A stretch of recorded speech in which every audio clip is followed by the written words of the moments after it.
예, 하나님의 말씀을 해주심에 감사드립니다. 오늘 이렇게 말씀이 심겨질 수 있도록 도와주시기를 간절히 기도합니다. 오늘 말씀을 듣는 모든 분들에게 이 말이 사람의 말로 받아들여지지 않고 성경에 기록된 하나님의 말씀으로 받아들여질 수 있도록 주님 요한복음 5장 39절 말씀을 시작하는 말씀이기 때문에 같이 천천히 읽어보겠습니다. 너희가 성경에서 영생을 얻는 줄 생각하고 성경을 상고하거니와 이 성경이 곧 내게 대하여 증거하는 것이로다. 네, 우리가 성경을 배우는 목적은 딱 한 가지입니다. 이 세상에서 어떻게 하면 잘 먹고 잘 살 수 있을까? 네, 그것이 아닙니다. 어떻게 하면 더 건강하게 살 수 있을까? 그것이 아닙니다. 성경을 배우는 목적은 딱 한 가지입니다. 바로 영생을 얻기 위해서입니다. 도대체 영생이라는 것이 무엇일까? 정말 영생이 존재할까? 영원히 살 수 있을까? 그 진시황이 불로초를 구했던 것처럼 정말 그런 것이 있을까? 이런 생각을 우리는 가끔 해볼 때가 있습니다. 영원히 산다. 그것은 죽음 이후에 영원한 세계가 있다는 것을 의미합니다. 제가 오래전부터 참 전도하려고 노력했던 저희 친척 중에 한 분이 계십니다. 그런데 말씀을 전하면요.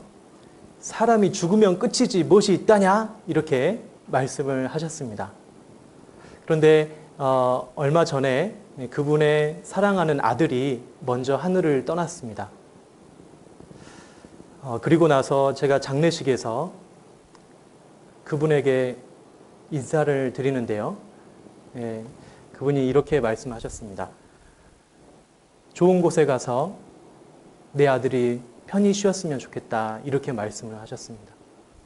그 이야기를 듣는데 왜 그때 그 전에는 그렇게 당당하게 죽으면 끝이라고 말씀하셨던 그 당당함이 다 어디로 가셨을까? 그리고 그 죽음 앞에서는 죽음 이후에 뭔가가 있기를 간절히 바라는 그 마음은 도대체 무엇일까? 이 사람이요, 이 죽기 전에는 죽음 이후에 영원한 세계가 있다는 것을 잘 생각하지 않습니다. 이 죽음이라는 것을 우리가 눈앞에 바로 마주대하게 됐을 때는 굉장히 당황스럽습니다. 만약에 여기가 병원이라고 한번 가정해 보겠습니다. 여기가 병원이고요. 여기 계신 분들은 지금 건강검진을 받으러 오셨습니다. 그리고 제가 의사예요. 그런데 건강검진이 끝나고 제가 여기 계신 분들 한 분 한 분을 면담을 하는데요. 이렇게 이야기합니다. 이제 일 그만하세요. 이제 밭에도 그만 나가세요. 이제 좀 편하게 사시고요. 그리고 여행도 좀 다니시고 맛있는 것도 좀 드시고 그렇게 사십시오. 그러니까 옆에 있던 보호자가 선생님 무슨 말입니까? 우리 선생님께서 길어봤자 6개월 남으셨습니다. 그러니까 이제는 그렇게 살지 마세요. 그렇게 안 사셔도 됩니다. 혹시 그런 말을 들어보신 적 있으십니까? 의사 선생님으로부터. 저는요, 저희 장모님을 모시고 화순전대병원을 갔는데 그 말을 들었습니다. 의사 선생님께서 하시는 말씀이 한 달 남았다고 말씀하셨습니다. 지금 항암 치료 안 하면 2주밖에 못 산다는 이야기를 하셨습니다. 근데 그 이야기를 듣자마자 제 마음이 이상한 거예요. 너무 황당한 겁니다. 왜냐하면 죽는다는 것에 대해서 생각을 해보지 않았기 때문에 그렇습니다. 사람이요, 죽음 앞에서는 너무나 당황스럽습니다. 한 번도 생각해보지 않았기 때문에. 하지만 그 생각해보지 않았던 그 일이 내가 생각하지 않았다고 없는 일이냐? 그런 일이 절대 일어나지 않을 거, 그렇게 우리가 생각하고 살 수 있을까요? 절대 그렇지 않습니다. 죽으면 끝이지 무엇이 있다냐? 혹시 죽었다가 살아나 보셨습니까? 죽었다가 살아나 보지 않았다면 죽으면 끝이라는 말 함부로 해서는 안 됩니다.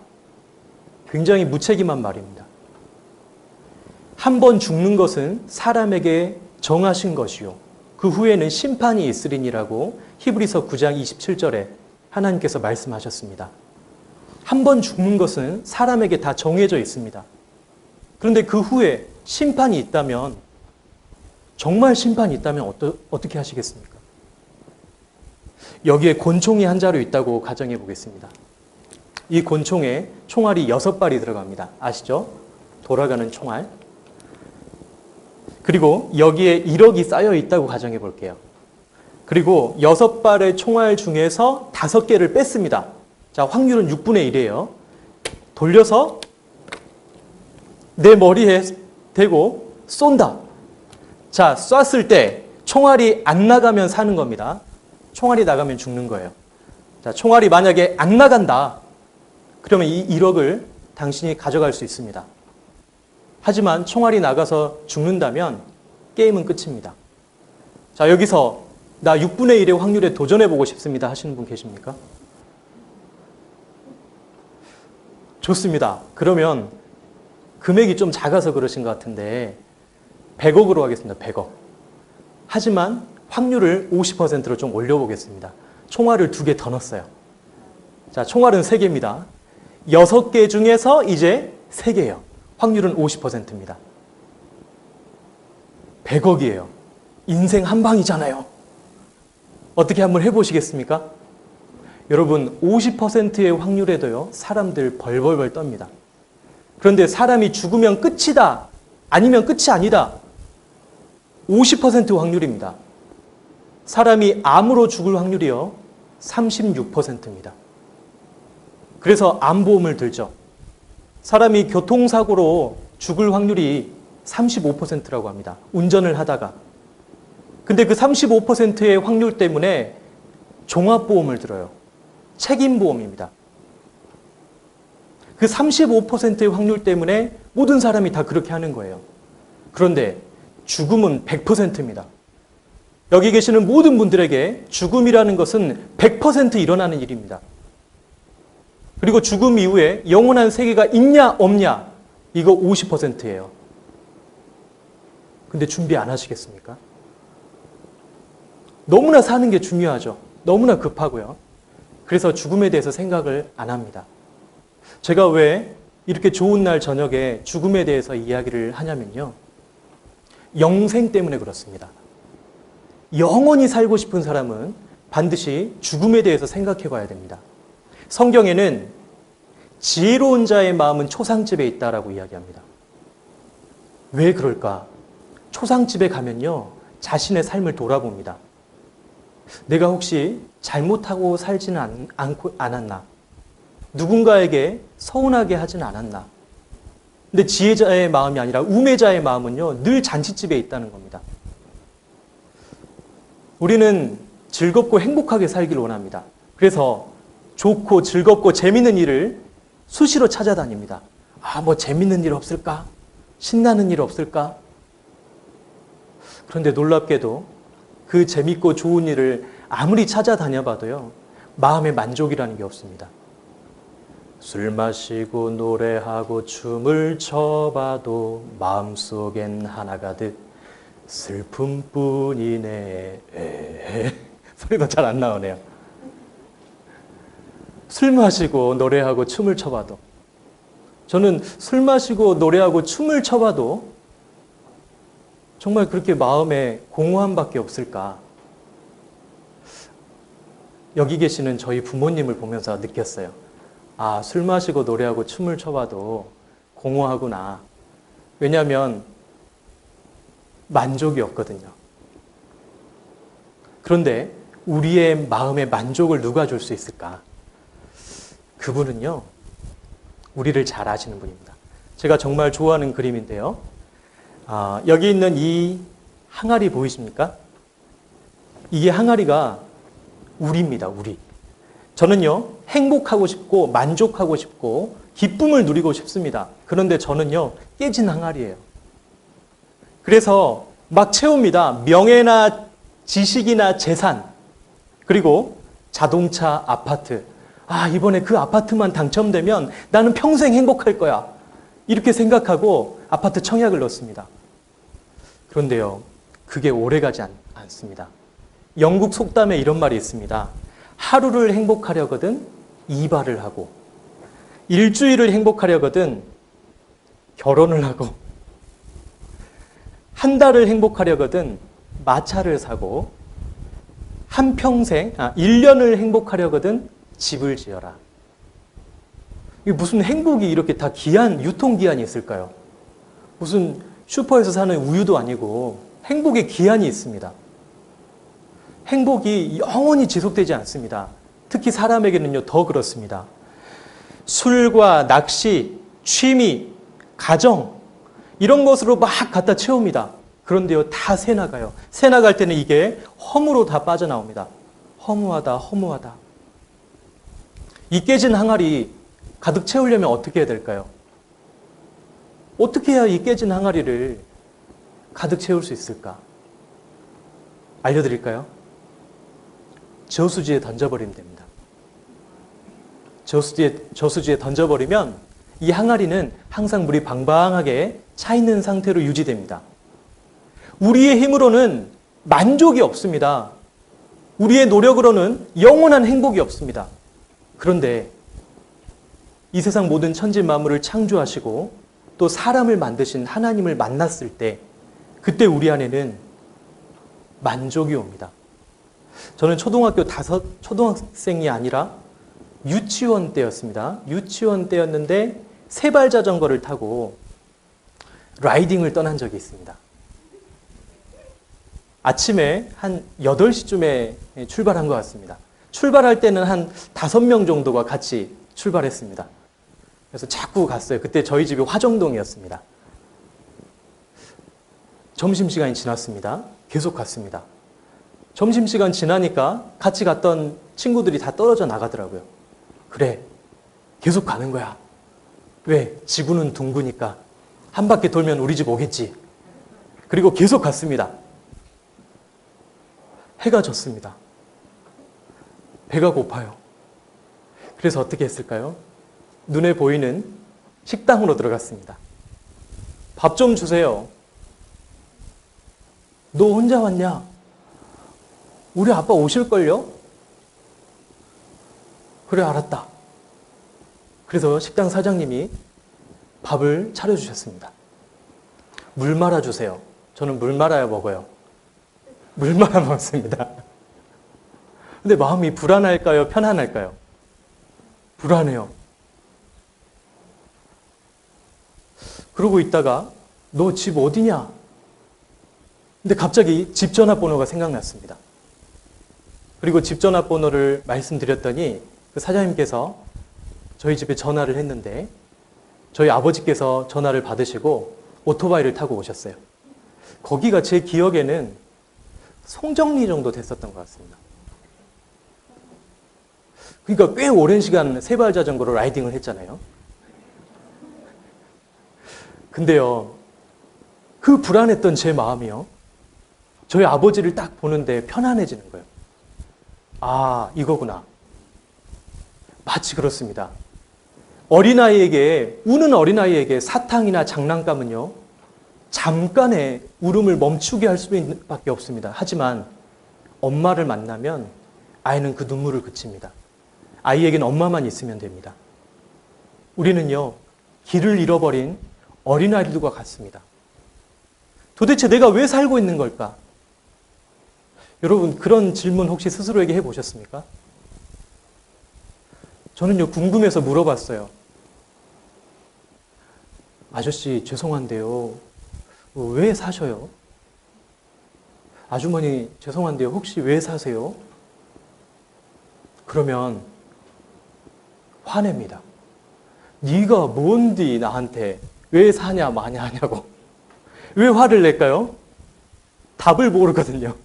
답을 알면 친절하게 가르쳐 주시죠. 근데 답이 없어요. 자, 여기 있는 이 컵이 있습니다. 이 컵이요, 서로 모였어요. 한 5개가 모였습니다.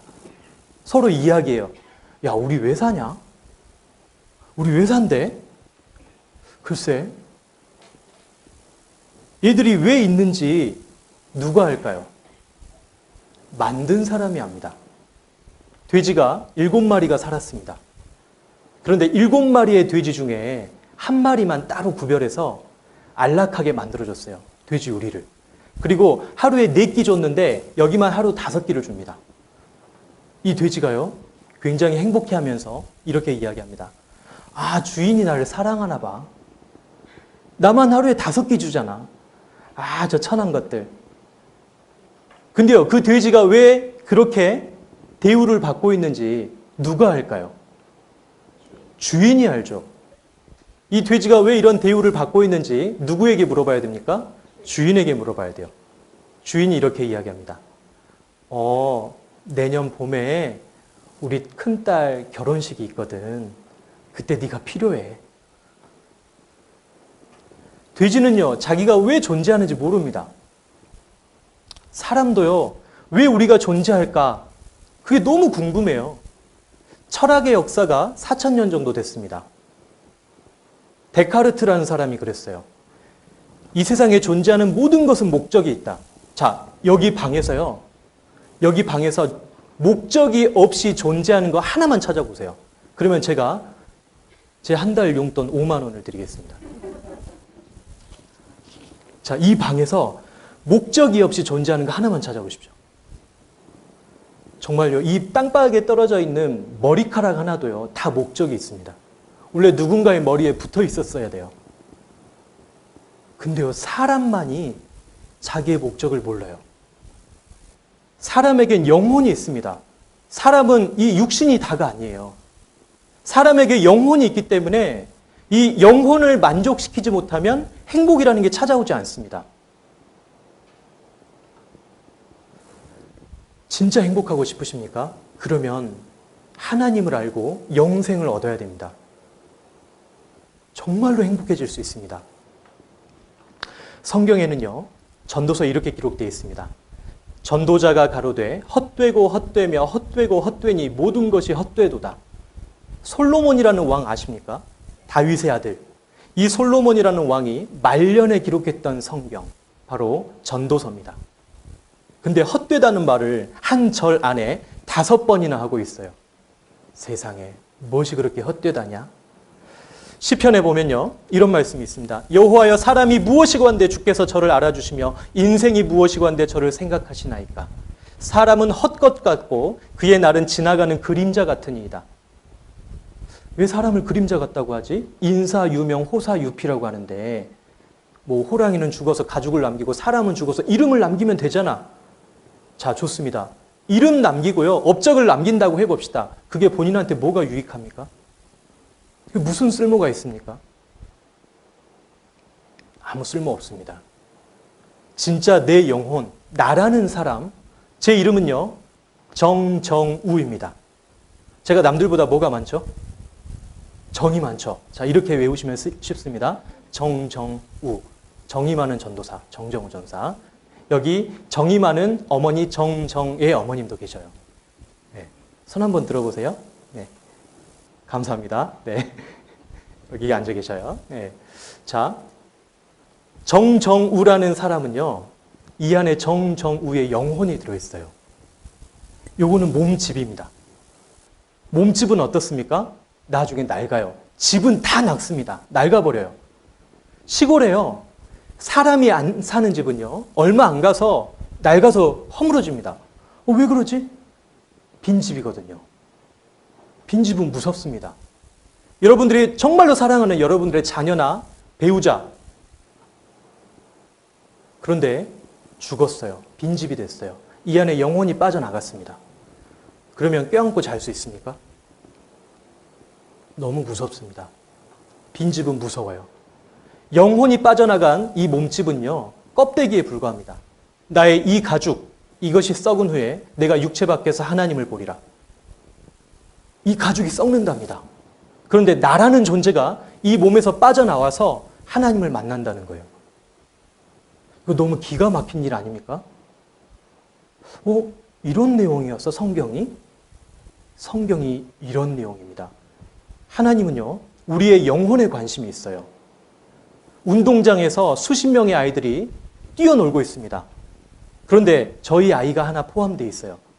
저는 어디를 보고 있을까요?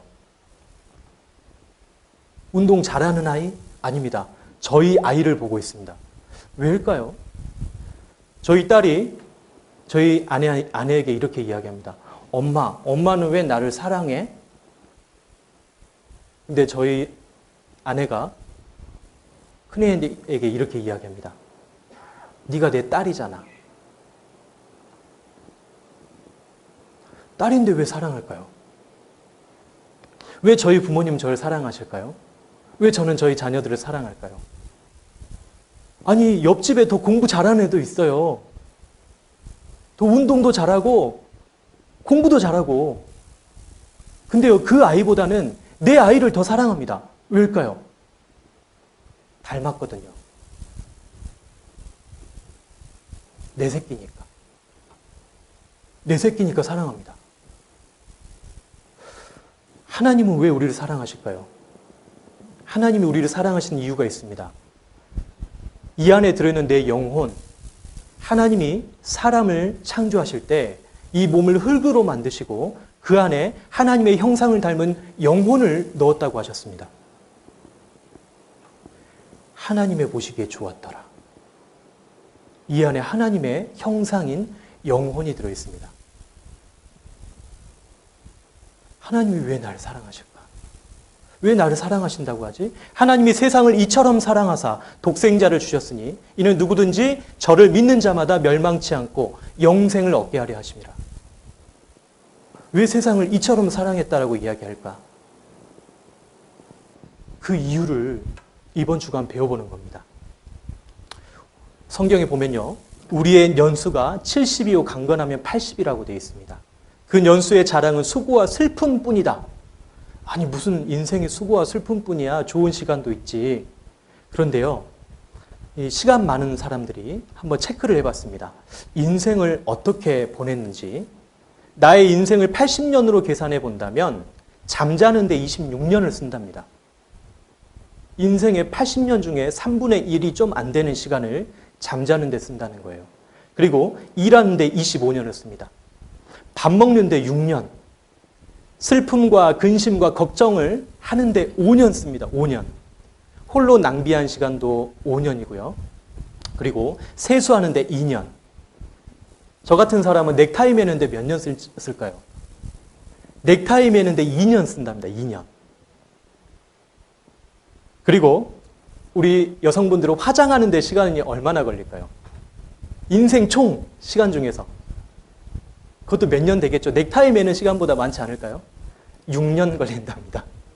아이고, 6년 동안 화장하시느라 고생하셨습니다. 네. 그리고 아이들과 노는 시간이 26일밖에 안 된대요. 아이들과 놀아주는 시간이. 참 신기하죠. 정말 인생이 중요하고 소중하다는데 우리는 인생에 대해서 배워본 적이 없습니다. 뭐가 중요한지 배워본 적이 없어요. 기타 뭐 화장실 가는데 뭐 이런 것들. 근데 진짜로 행복했던 시간을 계산해 보니까 48시간밖에 안 된다는 거예요. 제가 예전에 직장 다닐 때요, 서울에 출장을 갑니다. 그러면 혼자 앉아 계신 할머니, 할아버지 옆에 앉아요. 그래서 여쭤봅니다. 할머니, 지금까지 사시면서 제일 행복하셨던 게 뭐예요? 제일 좋으셨던 게 뭐예요? 이렇게 여쭤보잖아요. 그러면 한참을 대답을 안 하세요. 그래서 아, 귀가 안 들리시나 보다. 그런데 한참 있다가요, 입맛을 다지시면서 난 고생밖에 안 했어. 고생밖에 안 하셨다고 그래요. 그리고 또 있다고 뭐라 하시냐면은 나보다 더 고생한 사람 있으면 나와보라 그래요. 고생 자랑밖에 안 합니다. 우리의 연수가 수고와 슬픔뿐이라는 말이 아, 정말 그렇구나. 근데요, 또 노년에요, 이 정말 피하고 싶은 병이 있는데 그 병이 찾아옵니다. 치매 잠깐 보겠습니다.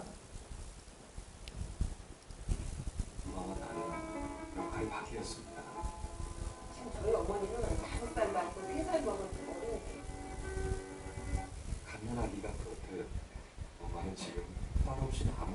수가 없습니다. 소리 들리십니까? 안 들려요? 잠시만요. 자, 소리를 들리게 해드리겠습니다.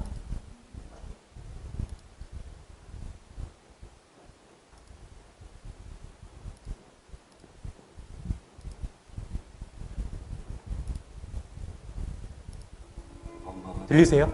역할이 바뀌었습니다.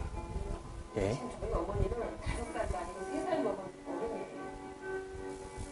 갓난아기가 그렇듯 엄마는 지금 딸 없이는 아무것도 할 수가 없습니다. 어머니 어디 가냐? 거기 앉아. 여기. 아기는 잘하지만 엄마의 병은 7년째 더 나빠져만 갑니다. 뒤에 소리 안 들리시죠? 아니 상상이 아니라 아예 생각조차도 안 해요. 그거 다 남의 얘기입니다. 죄송합니다. 소리를 들리게 해드리겠습니다.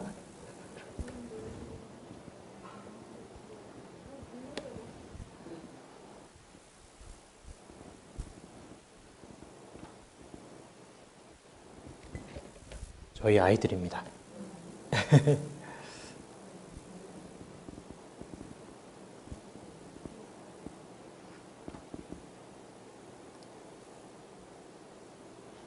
이거는 들려야 될 텐데. 엄마와 나는 역할이 바뀌었습니다. 들리세요? 지금 저희 어머니는 아, 예. 5살도 아니고 3살 먹은 어른이에요. 갓난아기가 그렇듯 엄마는 지금 딸 없이는 아무것도 할 수가 없습니다. 어머니 어디 가냐? 거기 앉아. 여기. 아기는 잘하지만 엄마의 병은 7년째 더 나빠져만 갑니다. 아니 상상이 아니라 아예 생각조차도 안 해요. 그거 다 남의 얘기인 줄 알아요. 저희 어머니가 진짜 남의 얘기인 줄 알아요. 우리 가족한테 우리 엄마한테 이런 일이 있을 거라고 진짜 상상해요. 기저귀라면 학을 때는 엄마는 딸이 잠든 사이 기저귀를 벗어 장판 밑에 숨겨놓습니다. 여기까지라면 그래도 다행이었을 텐데 급기야 엄마는 방바닥에 그만 실례를 하고 맙니다. 이런 일이 몇 년째 반복되고 있습니다.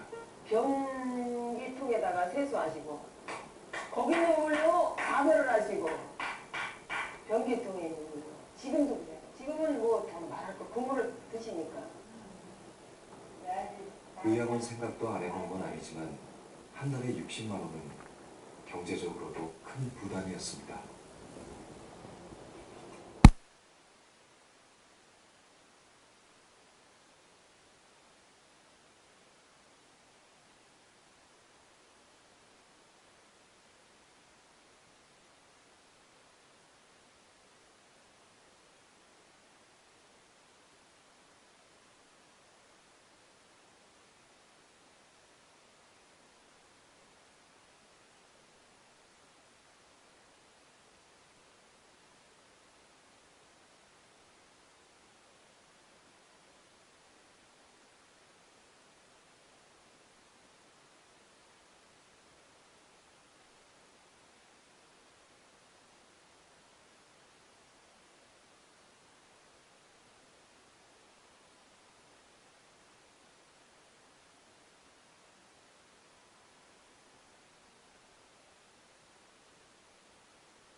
마음이 찢어. 그게 제일 불쌍해. 차라리 안 먹는다고 던져버렸으면 내가 이런 미안한 마음이 안 들지. 근데 그걸 드시는 거. 그래서 내가 마음이 되게 슬프죠. 예. 왜 이렇게 인생은 답이 없을까요? 진짜 열심히 살아왔는데 왜 마지막에 가서 이렇게 될까요? 예레미야에 보면 이런 말씀이 있습니다. 여호와여, 내가 알거니와 인생의 길이 자기에게 있지 아니하니 걸음을 지도함이 걷는 자에게 있지 아니하니이다. 우리는 모릅니다. 도대체 우리가 왜 사는지 모릅니다. 근데 하나님 안에 그 답이 있습니다. 그래서 우리는 하나님 만나봐야 됩니다. 아까 우리가 처음 읽었던 요한복음 그 5장 39절에 영생을 얻기 위해서 너희가 나왔다. 그런데 이 영생이 곧 내게 대하여, 이 성경이 곧 내게 대하여 증거하는 것이로다 라고 되어 있는데 그 바로 다음 절에 이런 말씀이 있습니다. 그러나 너희가 영생을 얻기 위하여 내게 오기를 원하지 아니하는도다. 영생을 왜 얻어야 되냐? 이 인생은요, 제일 불공평한 겁니다. 어떤 사람은 금수저로 태어나서 정말 편하게 삽니다. 어떤 사람은 흙수저로 태어나서 힘겹게 삽니다. 사람이 죄가 많아서 죄인이 돼버렸죠. 사실 그게 아닙니다. 죄인이기 때문에 죄를 짓고 삽니다. 하지만 환경이 좋지 않으면 더 심한 죄를 짓습니다. 뭔가 이상하지 않습니까? 뭔가 억울하지 않습니까? 하나님이 계시다면 왜 그럴까? 우리의 연수가 70이요 강건하면 80이라도 그 연수의 자랑이 수고와 슬픔뿐이라고 했는데 70이고 80인 그 시간 굉장히 길게 느껴지잖아요. 하나님은 우리에게 영원한 것을 주려고 하십니다. 영원한 것이 있고 70에서 80년이 있습니다. 엄청나게 큰 숫자가 있어요. 자, 1억이라는 숫자가 있고 50원이라는 숫자가 있습니다. 1억 원과 50원. 50원도 돈이죠. 하지만 1억 앞에 있으면 아무것도 아닌 게 돼버립니다. 70에서 80년, 굉장히 긴 시간 같지만 하나님이 우리에게 주시려고 하시는 영원한 것이 있다면 거기에 비해서는 아주 짧은 시간이에요. 그래서 우리는 하나님을 꼭 알아봐야 됩니다. 영생은 무엇인가? 영생은 곧 유일하신 참 하나님과 그의 보내신 자 예수 그리스도를 아는 것이니이다. 알아야 됩니다. 예수 그리스도가 누군지, 예수 그리스도가 왜 이 세상에 오셨는지, 오셔서 도대체 무슨 일을 하셨는지. 그래서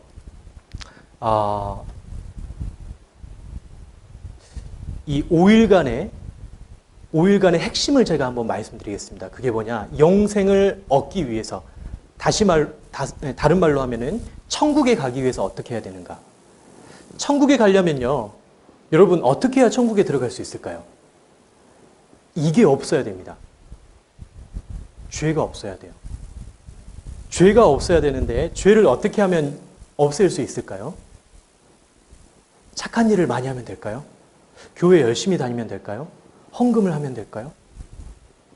죄를 없애는 방법은요, 죄를 용서받아야 됩니다. 저희 집에 아까 애들 셋 있는 거 보셨죠? 이 아이들이 서로 싸웁니다. 어느 날 아침에도 서로 싸우고 있어요. 제가 제일 싫어하는 겁니다. 야, 손 들고 서 있어. 20분 정도 지나니까 팔이 바들바들 떨려요. 둘째 아이가 눈치가 빠릅니다. 아빠 잘못했어요. 용서해 주세요. 용서해 줄까요? 안 해줄까요? 저는 안 해줍니다. 독하죠? 꼭 물어보는 게 있어요.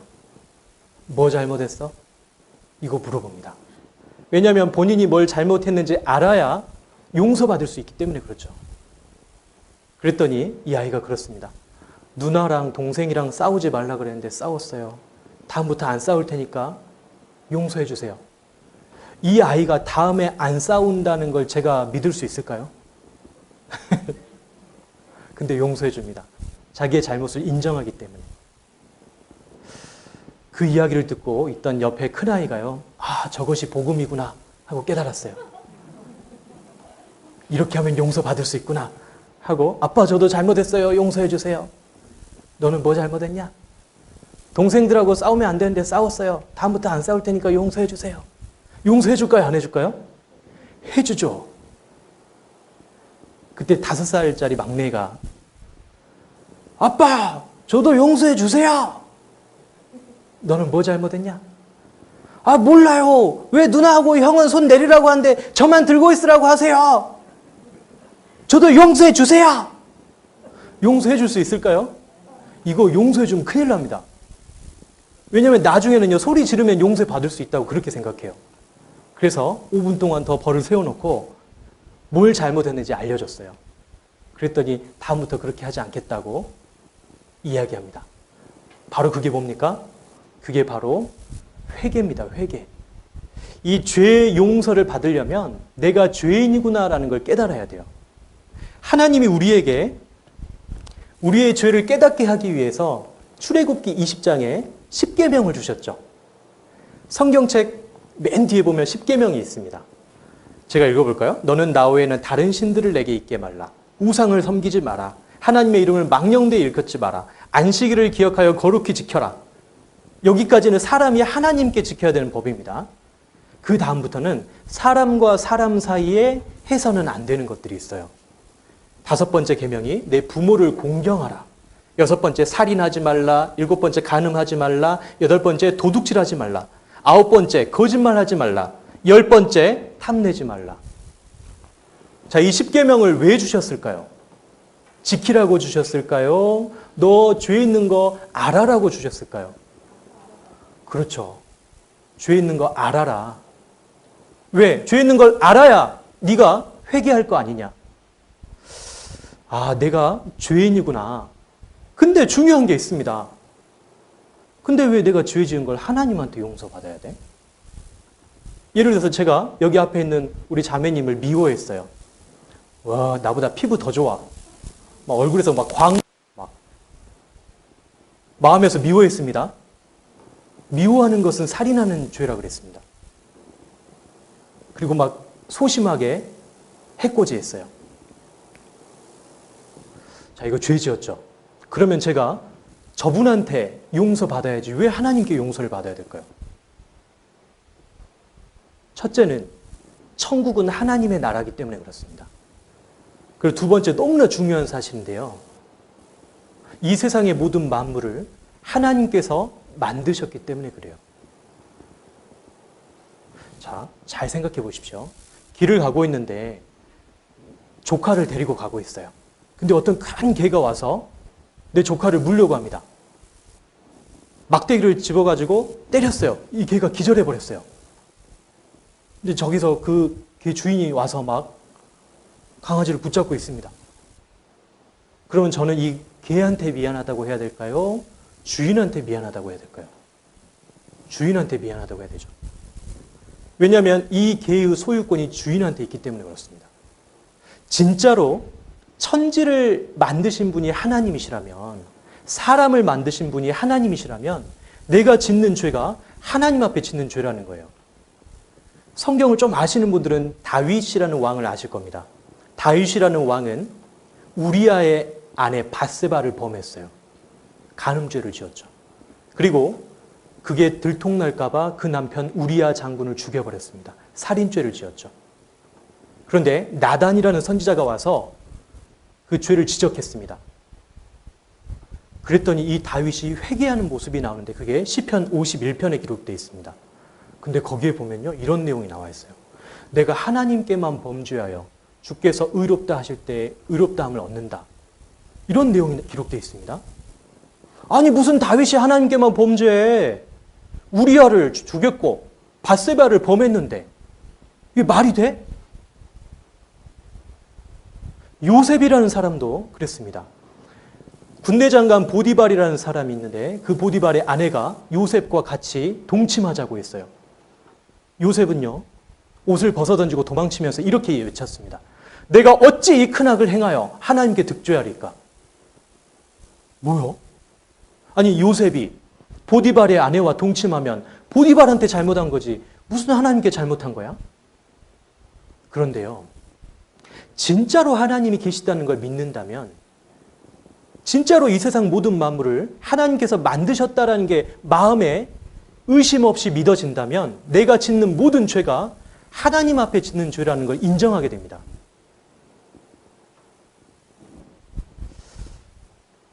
그래서 우리는 확인해 봐야 돼요. 진짜 내가 지은 죄가 하나님 앞에 짓는 죄인가?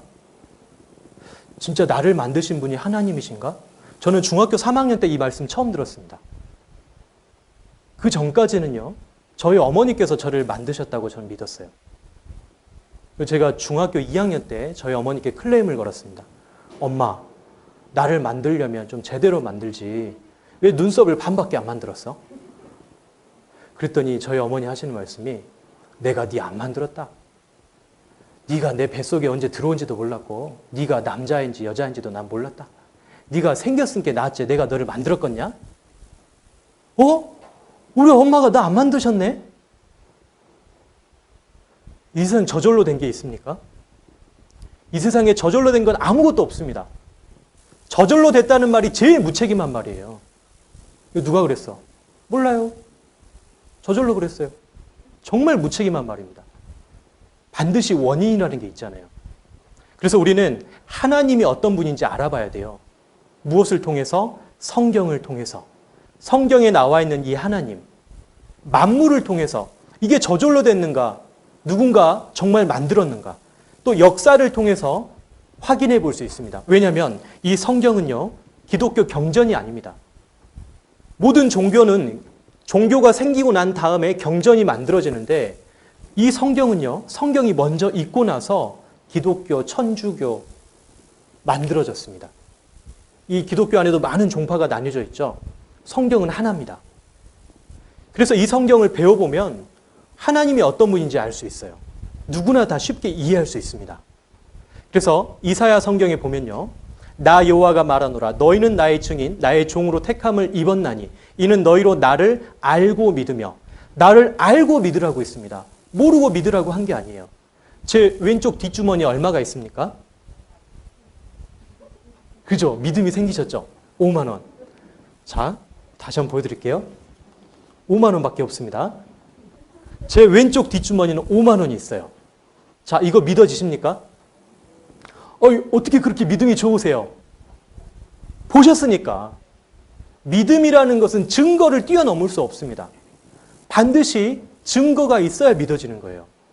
그런데 하나님을 제대로 배워본 적이 없는데 저는 믿어요 라고 생각하는 것은 뭔가 잘못 믿고 있는 겁니다. 여러분, 왜 우리가 집을 얻을 때 남양집을 선호할까요? 햇볕이 잘 들어와서, 또 남양집이 다른 집보다 좀 비싸서? 왜 남양집을 선호할까요? 그 이유는 뭔지 아십니까? 믿음 때문에 그렇습니다. 무슨 믿음인지 아세요? 내일 해가 동쪽에서 떠서 서쪽으로 진다는 믿음. 그래서 해가 가장 높이 떠올라 있을 때 약간 남쪽에 치우쳐 있기 때문에 여름에는 해가 동쪽에서 뜰 때 거실로 깊이 들어오지 않아서 시원하고, 또 해가 질 때도 넘어가기 때문에 집이 시원합니다. 그리고 여름에는 남쪽에서 바람이 불어오죠. 그렇기 때문에 남양집을 선호하죠. 겨울에는 어떻습니까? 북쪽에서 바람이 불어요. 뒤쪽은 벽이기 때문에 집이 따뜻합니다. 또 겨울에는 해가 약간 남쪽으로 기울어져서 지나가잖아요. 거실로 햇볕이 들어옵니다. 그래서 우리는 집을 얻을 때 동양집, 서양집이 몇 천만 원 더 쌉니다. 그런데 몇 천만 원을 더 투자해서 왜 남양집을 고르냐? 뭐 때문에요? 믿음 때문에 그래요. 왜요? 내일이 돼본 적은 한 번도 없습니다. 그렇죠? 우리는 내일을 살아본 적이 없어요. 내일 해가 동쪽에서 뜬다는 걸 하지만 믿습니다. 지금까지 한 번도 그 사실은 바뀐 적이 없습니다. 그렇게 목에 칼이 들어와도 너무나 확실한 사실, 그것처럼 이 성경도 정확하게 우리에게 이야기하고 있습니다. 이 믿음이라는 것은 코에 걸면 코걸이, 귀에 걸면 귀걸이가 아니에요. 너무나 정확합니다. 그래서 옛날에 이 성경을 믿었던 많은 선지자들은요, 자기 목숨을 내놓고 믿었습니다. 이 믿음이 어떻게 하면 생길 수 있습니까? 잘 들으면 됩니다. 그러므로 믿음은 들음에서 나며 들음은 그리스도의 말씀으로 말미암았느니라. 잘 들으시면 돼요. 자, 그런데 우리가 질문해 봐야 될 게 있습니다. 정말 신이라면, 정말 하나님이라면, 정말 천지 우주 만물을 창조하신 분이라면 그분은요, 반드시 스스로 존재해야 됩니다. 누가 만들어낸 가공의 인물이 아니어야 돼요. 그리고 그분은 반드시 천지를 창조한 분이어야 됩니다. 그리고 처음부터 혼자 계셨어야 돼요. 그리고 그분은 지금도 존재해야 됩니다. 그리고 인류의 역사를 주관할 수 있어야 됩니다. 그리고 복과 화를 내릴 수 있어야 됩니다. 그래야 진짜 신이죠. 저는 잡신을 이야기하자는 게 아닙니다. 그리고 여러분들에게 종교를 강요하는 게 아닙니다. 따져보십시오. 정말 하나님이 참 신이야? 근데 보여야 믿지. 제 얼굴입니다. 네. 제가 직장 다닐 때 이런 모습이었습니다. 아니, 보여야 믿지. 안 보이는데 어떻게 믿어? 근데 하나님이 눈에 보이지 않는 이유가 있습니다. 첫 번째는 하나님은 영이시라고 했어요. 요한복음에 하나님은 영이시니 예배하는 자가 신령과 진정으로 예배할지니라. 요한복음 4장 24절에 이렇게 나와 있습니다. 영은 눈에 보이지 않죠. 그리고 두 번째 이유는 하나님은 너무 크신 분이라고 되어 있습니다. 이사야 66장에 보면 여호와께서 이같이 말씀하시되 하늘은 나의 보좌요 하나님이 앉아 계시는 의자랍니다. 땅은 나의 발등상이니 이 지구가 하나님 발을 올려놓는 곳이랍니다. 너희가 나를 위하여 무슨 집을 지을고 나의 안식할 처소가 어디랴. 제 이야기가 아닙니다. 성경에 나온 말씀입니다. 또 요한복음에 보면 저희를 주신 내 아버지는 만유보다 크심에 아무도 아버지 손에서 빼앗을 수 없느니라. 아버지는 만유보다 크시다고 했습니다. 도대체 얼마나 크시길래 눈에 보이지 않는다는 거예요. 또 하나님이 눈에 보이지 않는 이유는 사람에게 죄가 많기 때문에 그렇습니다. 모세라는 선지자가 하나님께 부탁했습니다. 하나님의 영광을 제게 보여주십시오. 그랬더니 하나님께서 모세에게 이렇게 말씀하셨습니다. 나를 보고 살 자가 없다. 왜냐하면 죄 있는 사람을 하나님은 심판하십니다. 하나님은 완전하신 분이기 때문에. 또 하나님을 볼 수 없는 이유는요. 하나님은 빛에 거하시기 때문에 그렇습니다. 하나님은요. 디모데전서 6장에 보면 오직 그에게만 죽지 아니함이 있고 가까이 가지 못할 빛에 거하시고 아무 사람도 보지 못하였고 또 볼 수 없는 자시니 볼 수가 없는 분이라고 되어 있습니다. 그리고 또 하나님을 볼 수 없는 이유는 하나님은 완전하신데 사람의 눈은 불완전하기 때문에 그렇습니다. 자, 여기 나와 있는 5,000원짜리 아까 5만 원짜리에서 공 하나 뺀 것 같이 보이는데 여기 나와 있는 주인공이 다르죠. 율곡 이희 선생님입니다. 이분의 표정이 굉장히 근엄해 보이죠. 어려울 때 가면 도와달라고 하면 도와주실 것처럼 생겼습니다. 그런데요. 두 번만 접으면 표정 달라집니다. 보세요. 이분이 표정이 어때 보이세요? 화나 보이시죠? 반대로 접어볼까요? 기분 좋아 보입니다. 사람의 눈은요. 정확하게 볼 수가 없습니다. 조금만 왜곡되어 있으면 오해합니다. 여기도 보세요. 부드러운 아침의 느낌이라는 도너츠를 파는데 이 부드러운에서 글자를 좀 가려볼게요. 더러운 아침의 느낌으로 바뀌었죠. 그러죠? 또 하나 또 가려보겠습니다. 부드러운 침의 느낌. 아니 손가락으로 글자 하나만 가렸을 뿐인데 완전히 달라지잖아요. 사람의 이 불완전한 눈으로 하나님을 어떻게 볼 수 있겠냐. 하나님은 눈에 보이지 않습니다. 하지만 눈에 보이지 않는 게 훨씬 많죠. 과학자들은 이렇게 이야기합니다. 보이지 않는 게 78%고 보이는 것이 22%밖에 안 된다. 여러분 제 마음이 보이십니까? 제 마음을 보실 수 있다면 저 여기 못 서 있습니다. 부끄러워서. 제가 여러분들의 마음을 볼 수 있다면 여러분들 집에서 안 나오실 거예요. 눈에 안 보이는 게 훨씬 많습니다. 그러면 하나님을 어떻게 알 수 있냐? 성경을 통해서 또 우리 안에 있는 양심을 통해서 우주 만물을 통해서 그리고 이스라엘의 역사를 통해서 알 수 있습니다. 그리고 예수 그리스도를 통해서 알 수 있는데 성경부터 한번 생각해 보겠습니다. 성경은요. 7가지 기적이 있는 놀라운 책입니다. 첫 번째, 성경이 어떻게 해서 기록되게 됐는가? 이 형성의 기적이 있습니다. 그리고 모든 계층의 사람들이 읽는 이 흥미의 기적이 있습니다. 그리고 1600년 동안 기록되어 있는데 66권의 책이 놀랍게 통일되어 있는 통일성의 기적이 있고 그리고 전 세계 3500개의 언어로 번역되어 있는 언어의 기적이 있습니다. 그리고 세계 모든 책 중에서 가장 오래된 책이 바로 성경입니다. 연대의 기적이 있고 그리고 이 오래된 책이 지금도 보존되어 있다는 보존의 기적이 있습니다. 그리고 지금까지 70억 부가 팔린 판매고의 기적이 있습니다. 엄청난 기적이죠. 근데 이 성경이 무엇인지 요한복음 1장 1절에 이렇게 기록되어 있습니다. 태초에 말씀이 계시니라. 이 말씀이 하나님과 함께 계셨으니 이 말씀이 곧 하나님이다. 성경은 이런 책입니다. 예수님께서 오시기 전을 BC, Before Christ라고 하는데 AD는 아노 도미니, 주후라는 뜻입니다. 지금으로부터 약 3,500년 전, 그러니까 BC 1,500년. 이때부터 AD 100년까지 기록된 1600년 동안 기록된 책인데요. 구약이 이때 기록된 성경이 39권입니다. 여기 100년 동안 기록된 성경이 27권이에요.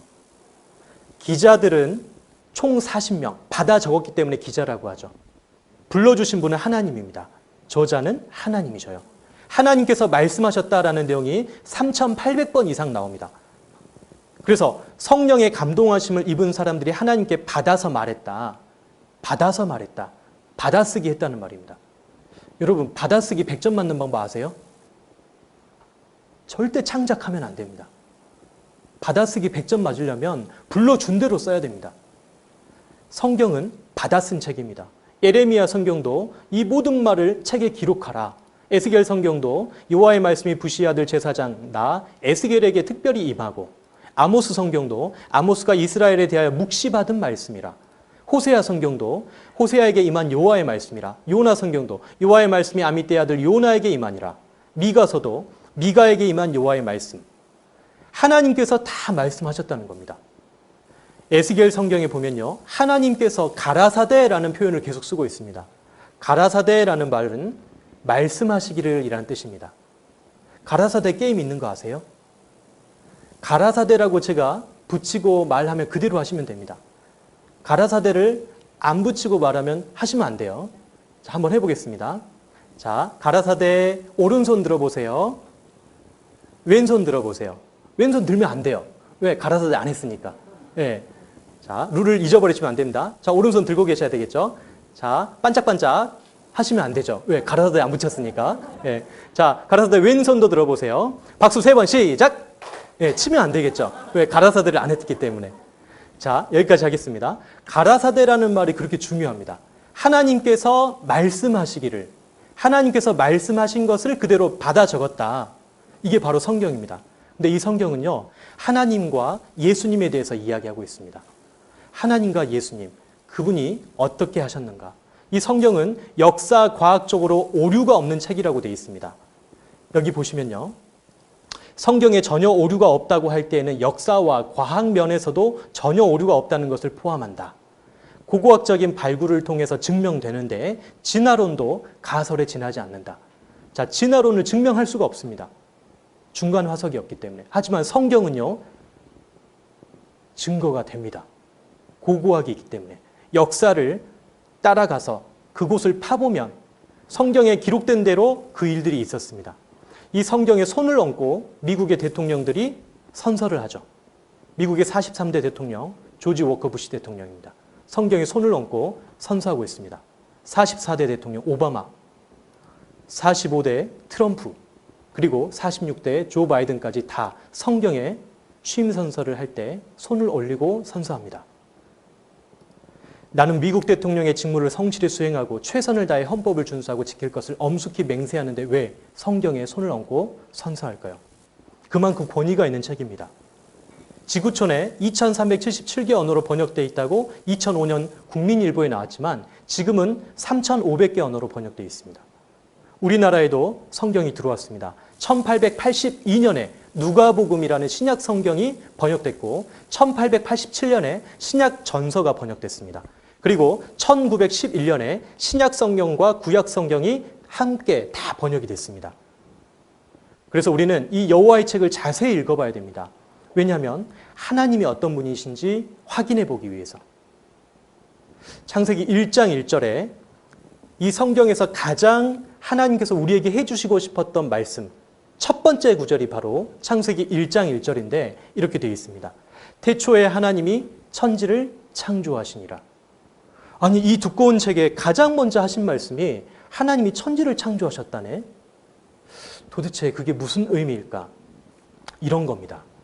여러분, 제가요, 어렸을 때 저희 할머니 댁에 가면요, 명절 때 송편을 빚어 놓으십니다. 그럼 저는 송편 안에 뭐가 있는지 궁금해요. 할머니, 여기 안에 뭐 들어있어요? 콩 들어있어. 한 입 깨물어 먹어보면 진짜 콩이 들어있어요. 할머니 어떻게 하셨을까요? 내가 만들었으니까 알지야. 만약에 정말 하나님이 천지를 창조하셨다면 이 지구와 이 우주가 어떻게 만들어졌는지 말씀할 수 있지 않겠습니까? 자, 여기 안에 보면요, 문이 있습니다. 이 문을 열면 무엇이 있을까요?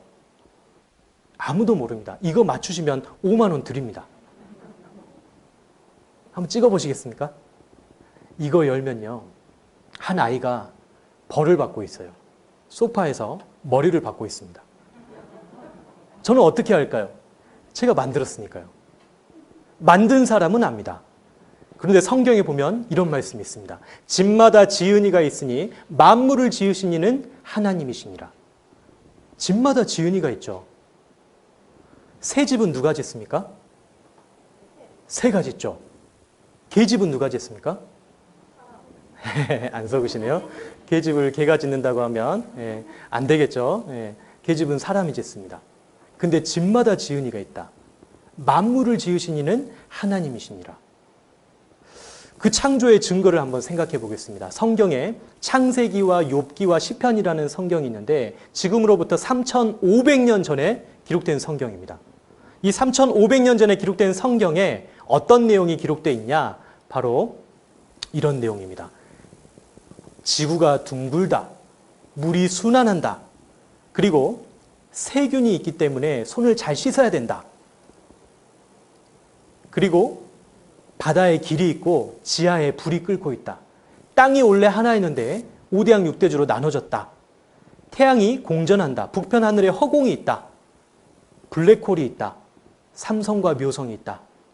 하늘에 흑암이 있다. 그리고 번개가 칠 때 식물이 잘 자란다. 별이 숫자가 바다의 모래보다 많다. 이런 내용들이 기록되어 있습니다. 이런 내용이 성경에 어떻게 있을 수 있을까? 만드셨으니까 말씀하실 수 있는 거죠. 여기 보면요. 욥기에 내가 땅에 기초를 놓을 때 네가 어디 있었느냐? 네가 깨달아 알았거든 말할지니라. 누가 그 도량은 무게나 모든 단위를 이야기합니다. 누가 그 도량을 정하였었는지, 누가 그 준승을 그 위에 띄웠었는지 네가 아느냐? 너는 모른다 이거예요. 욥기 성경은 지금으로부터 3,500년 전에 기록된 성경입니다. 지구에 이 태양계에 수금지화 목토 천해 있죠. 배워보신 분은 아마 아실 겁니다. 이게 목성이에요. 실제 크기를 비율대로 이렇게 그린 겁니다. 아니 목성과 토성이 왜 이렇게 큽니까? 목성과 토성이 이렇게 크기 때문에 날아오는 혜성을 다 막아줄 수 있답니다. 목성은 지구의 질량의 300배, 토성은 100배입니다. 이 지구요. 이 지구의 질량이 59조 8천억 톤입니다. 엄청나게 무거워요. 태양과의 거리가 1억 5천만 킬로미터입니다. 이것보다 더 가까우면요. 생물이 살 수가 없어요. 왜 살 수 없냐? 물이 존재할 수가 없거든요. 그래서 수성과 금성에는 물이 존재하지 않습니다. 생물이 살 수가 없어요. 그리고 여기보다 더 멀면 수금지 화죠. 화성에는요. 물이 다 얼어버립니다. 생물이 살 수가 없어요. 오직 지구가 가는 이 거리, 1억 5천만 킬로미터의 거리를 유지했을 때만 거기에 생명체가 살 수 있습니다. 이걸 어떻게 설명할 수가 있죠? 이게 우연일까요? 이게 우연이면요. 너무나 우리는 믿음이 좋은 겁니다. 이걸 우연이라고 믿는다면. 보통 믿음으로 믿어지지가 않아요. 그리고 지구가요. 23.5도가 기울어져 있어요. 지구본 이렇게 기울어져 있는 거 보신 적 있죠? 이게 23.5도 기울어지지 않았다면 그러면 지구에 우리 사계절이 없습니다. 이 적도는요. 다 타버려요. 이게 너무나 과학적입니다. 달이 있죠. 달이 없으면 애가 안 생깁니다. 아세요? 여성의 생리 주기가 안 생겨요. 달이 없잖아요. 바다가 다 썩어버립니다. 달이 지금보다 더 크면 어떻게 될까요? 바닷물이 다 넘어와 버립니다. 달이 지금보다 더 작으면 바다에 밀물썰물이 안 일어납니다. 우리 공기 중에 산소가 21%입니다. 질소가 78%예요. 산소가 좀 많으면 좋지 않을까? 산소의 농도를 2%만 올려도 어떻게 될까요? 지구의 산불이 안 꺼집니다. 끌 수가 없어요. 어떻게 이렇게 정확한 비율로 만들 수 있을까? 과학자들이 조사해 보니까 지구에 생명체가 존재하려면 20만 가지의 조건이 정확하게 맞아 떨어져야 된대요. 한순간에 20만 가지 조건이 한꺼번에 딱 맞아야 된답니다. 그게 가능할까요? 그게 저절로 가능할까요? 불가능합니다. 이것은 분명히 누군가가 그렇게 디자인했고 만들었기 때문에 그렇다는 거예요. 그리고 이사야 성경에 보면 이런 말씀이 있습니다. 그는 땅 위 궁창에 앉으시나니. 영어 성경에 어떻게 되어 있냐면 Circle of the Earth라고 되어 있어요. 서클이라는 말 아시죠? 둥글다라는 뜻입니다. 지구가 동그랗다. 이사야 성경은 지금으로부터 2700년 전에 기록된 성경입니다. 2700년 전에 지구가 동그랗다는 걸 어떻게 말할 수 있을까요? 불과 200~300년 전만 해도요. 아이 멀리 나가지 마라. 떨어진다. 바다. 근데 지구가 동그랗다? 이게 말이 됩니까? 2700년 전에 지구가 이렇게 동그랗다는 것을 1522년에 알게 됐습니다. 1522년에. 지구는 원래 둥근 것일까? 옛날 사람들이 생각했던 지구예요. 이집트 사람들이 이렇게 생각했습니다. 기둥 2개가 받치고 있고 하늘엔 별이 대롱대롱 달려있다. 그때 당시 성경이 기록될 당시 인도 사람들이 이렇게 생각했어요. 뱀이 있고 거북이가 받치고 있고 그 위에 코끼리가 있고 그 위에 땅이 있고 그 위에 또 코끼리가 있고 이렇게 믿었었어요. 진짜 믿음 좋죠. 이것을 믿음이라고 하는데 조금 더 엄밀히 말하면 이것을 미신이라고 하죠. 희미할 미자를 써서. 그리고 지구가요. 공간에 달려있다라고 이야기합니다. 공간에. 땅을 공간에 다시며 영어 성경에 보면 suspends the earth over nothing. 아무것도 달려있지 않은데 달려있다라는 거예요. 이게 뭔 말이다냐? 지구가 둥둥 떠 있다는 겁니다. 에이, 3500년 전에 어떻게 그런 말을 쓸 수 있을까요? 만든 분이 말씀하셨기 때문에 이렇게 적을 수 있는 거예요. 여러분, 이 정도만 설명해도요. 아, 하나님이 만드셨겠다. 양심이 밝은 분들은 바로 인정합니다. 이 세상에 엄청난 건축가, 최고의 건축가도 고칠 수 없는 집이 있대요. 그게 어떤 집인지 아세요? 고집입니다. 고집은 아무도 못 고쳐요. 고집을 자기가 꺾어야 됩니다. 신사적인 마음이 있으면 누구나 다 믿을 수 있습니다. 제가 지금 억지 부리는 게 아니잖아요. 저는 여러분들을 설득하고 있습니다. 근데 성경은요, 여러분들 설득하지 않습니다. 성경은요, 그냥 선포예요. 태초에 하나님이 천지를 창조하시니라. 믿든지 말든지 너희들을 선택해라. 저는 여러분들 설득합니다. 자, 물의 순환. 우리의 물의 순환, 이거 안지 얼마 안 됐습니다. 또 하늘에 보면요. 여기 지금 구름 위에요. 근데 욥기 성경에 보면요. 구름이 펴져 있다라고 되어 있어요. 펴져 있다. 영어 성경에 spreadings라고 되어 있습니다. 펴져 있다. 혹시 비행기 타보신 분 다 타보셨죠? 비행기 안 타보신 분도 있을 수 있는데 제가 비행기 안 타본 어떤 그 교회 청년 자매가 있어서 결혼한다 그래서 이제 신혼여행 어디로 가냐고 하니까 이제 비행기 타고 간대요. 그래서 아, 비행기 탈 때는 그 신발 벗고 타야 되니까 내가 검은 비닐봉지 줄 테니까 이거 꼭 갖고 가라고 하니까 갖고 가더라고요. 그래서 비행기 타기 전에 신발 벗으려고 그랬는데 깜짝 놀랐대요. 왜 신발 벗냐고. 그래서 갔다 와서 저 한 소리 들었습니다. 비행기 안 타본 사람들은 몰라요. 근데 비행기 타본 사람들은요. 비행기가 구름 위로 날아갑니다.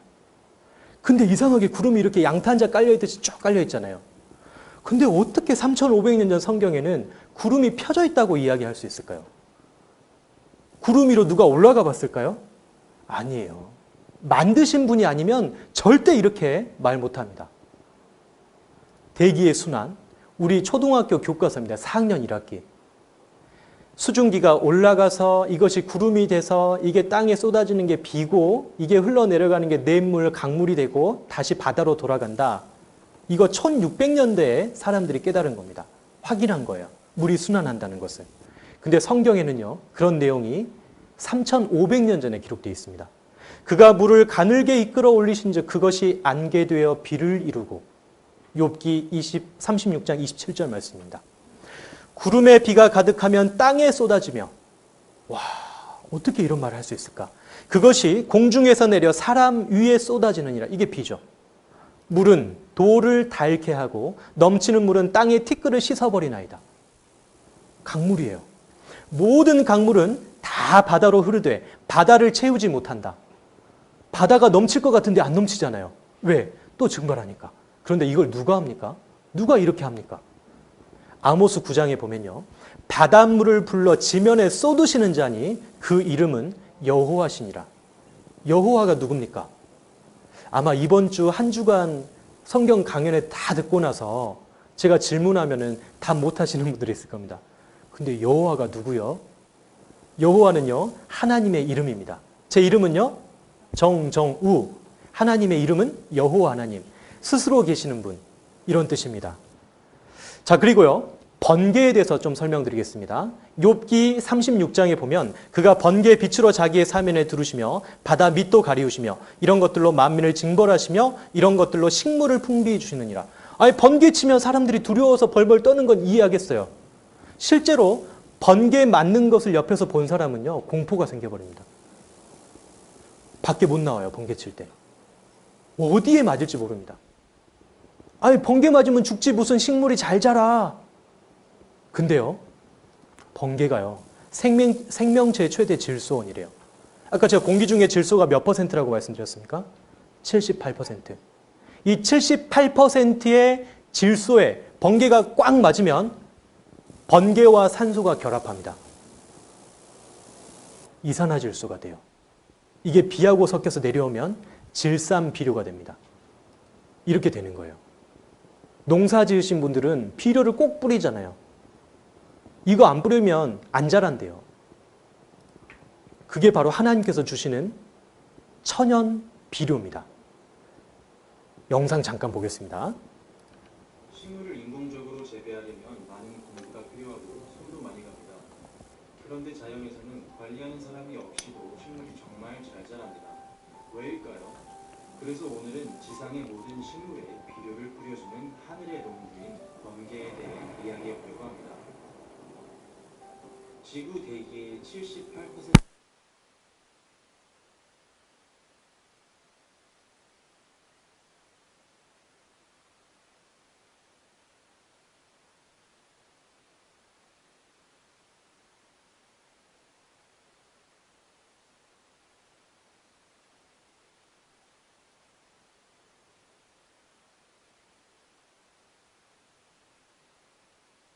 소리가 안 들렸네요. 예, 제가 설명드리겠습니다. 나오는 이유는 식물이 바로 흡수하기도 공기 중에 있는 질화균 등의 질소가 산소하고 만나서 질산염으로 이렇게 비가 내리면 하게 됩니다.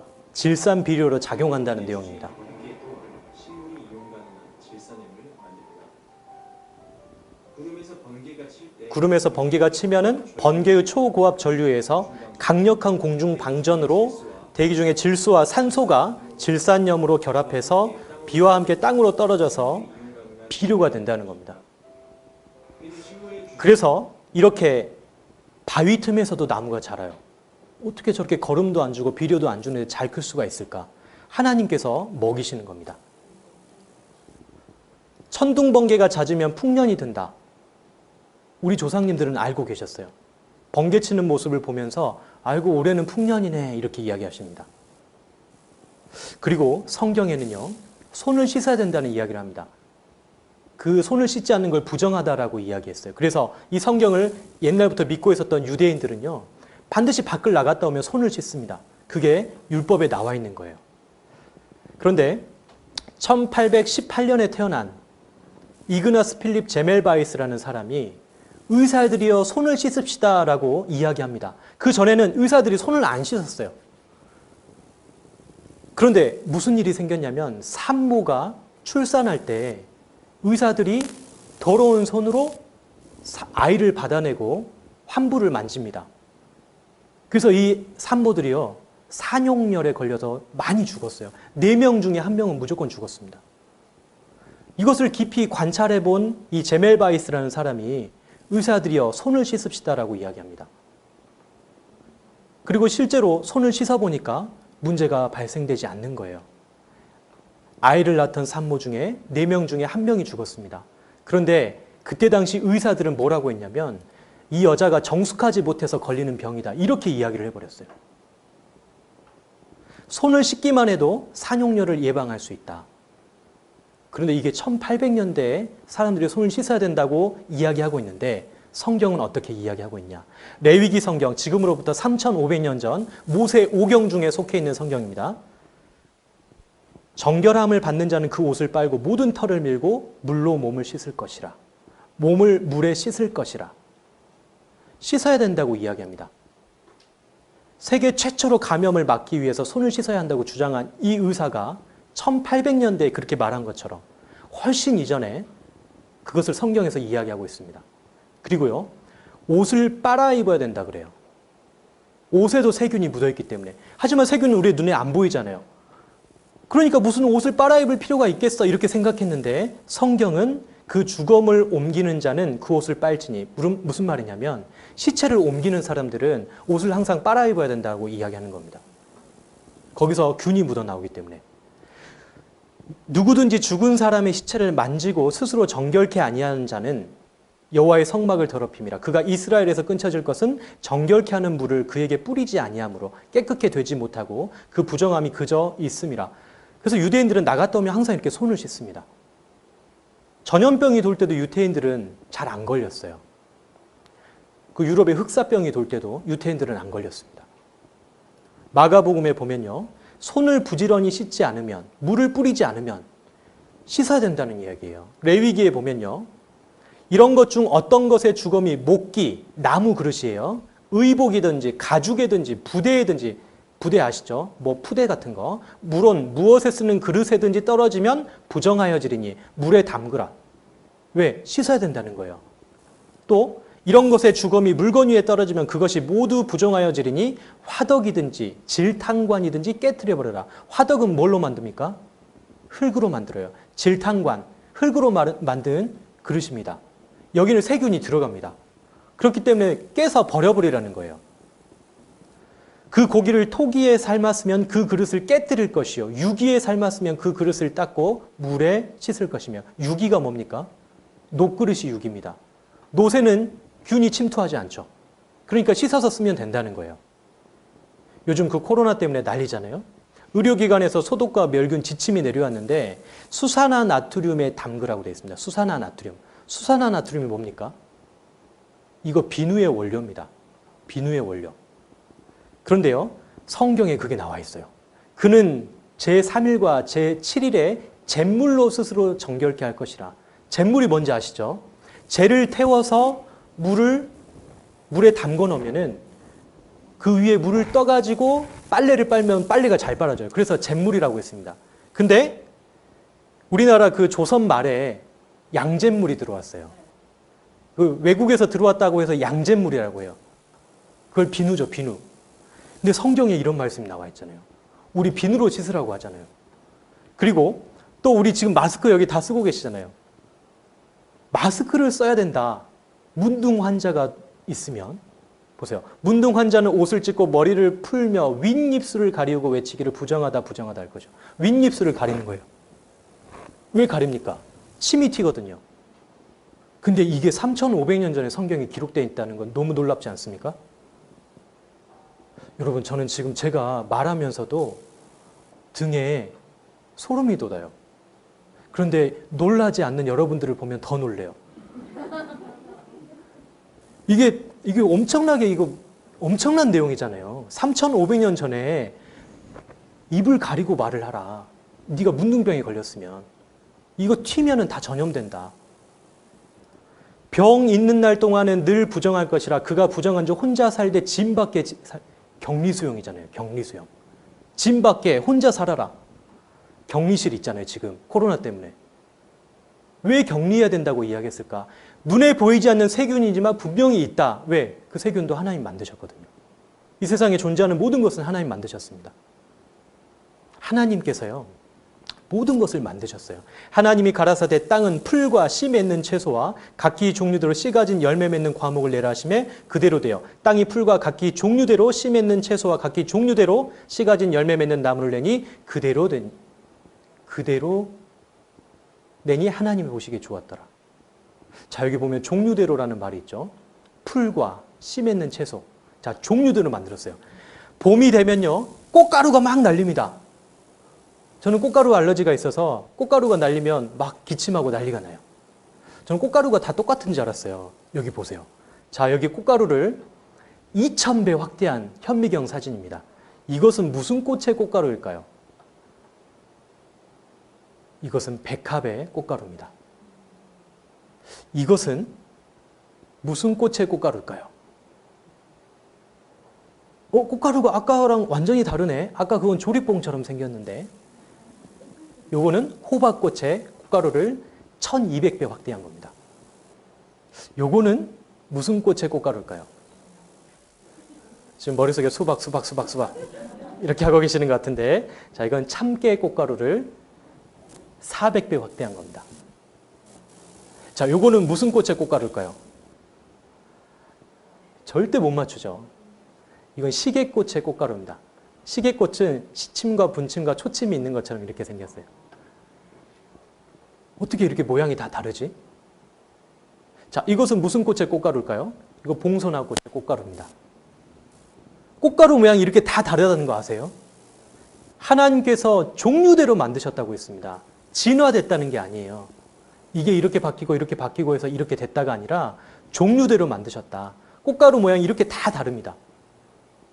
참 신기한 것은 이 식물들이 살아가는 모양도 다 다릅니다. 이 토마토 있잖아요. 토마토를 씨를 맺게 하려면, 열매를 맺게 하려면 어떻게 해야 되는지 한번 보셔요. 이것도 소리가 들려야 될 텐데. 토마토는 17세기 초부터 식용으로 재배되어 왔죠. 들리십니까? 그러나 꽃가루가 있는 수술이 보이지 않아 인공 수분이 어려웠습니다. 사람들은 고민 끝에 새로운 사실을 알아냅니다. 자, 이거 소리굽새입니다. 얘를 땅 치면요, 진동이 생겨요. 1초에 350번이 흔들립니다. 1초에 350번. 근데 놀라운 게 있어요. 그게 뭐냐? 이 꽃가루가요, 그때 나옵니다. 350번의 진동 때 나옵니다. 넘어가 버렸어요. 17세기 초부터 죄송합니다. 토마토는 17세기 초부터 자, 350Hz가 가까이 다가갔을 때 그때 꽃에서 350Hz 가루가 떨어져요. 꽃가루가 나오는 것을 발견한 것이죠. 도대체 이게 무엇이냐? 벌의 날개짓. 그게 350Hz예요. 때 나오는 주파수와 일치합니다. 그래서 벌한테만 꽃가루를 주는 거예요. 너무 신기하죠? 벌에게만 꽃가루를 가져갈 수 나오죠, 있는 꽃가루 지금. 꽃가루는 정에게 해당됩니다.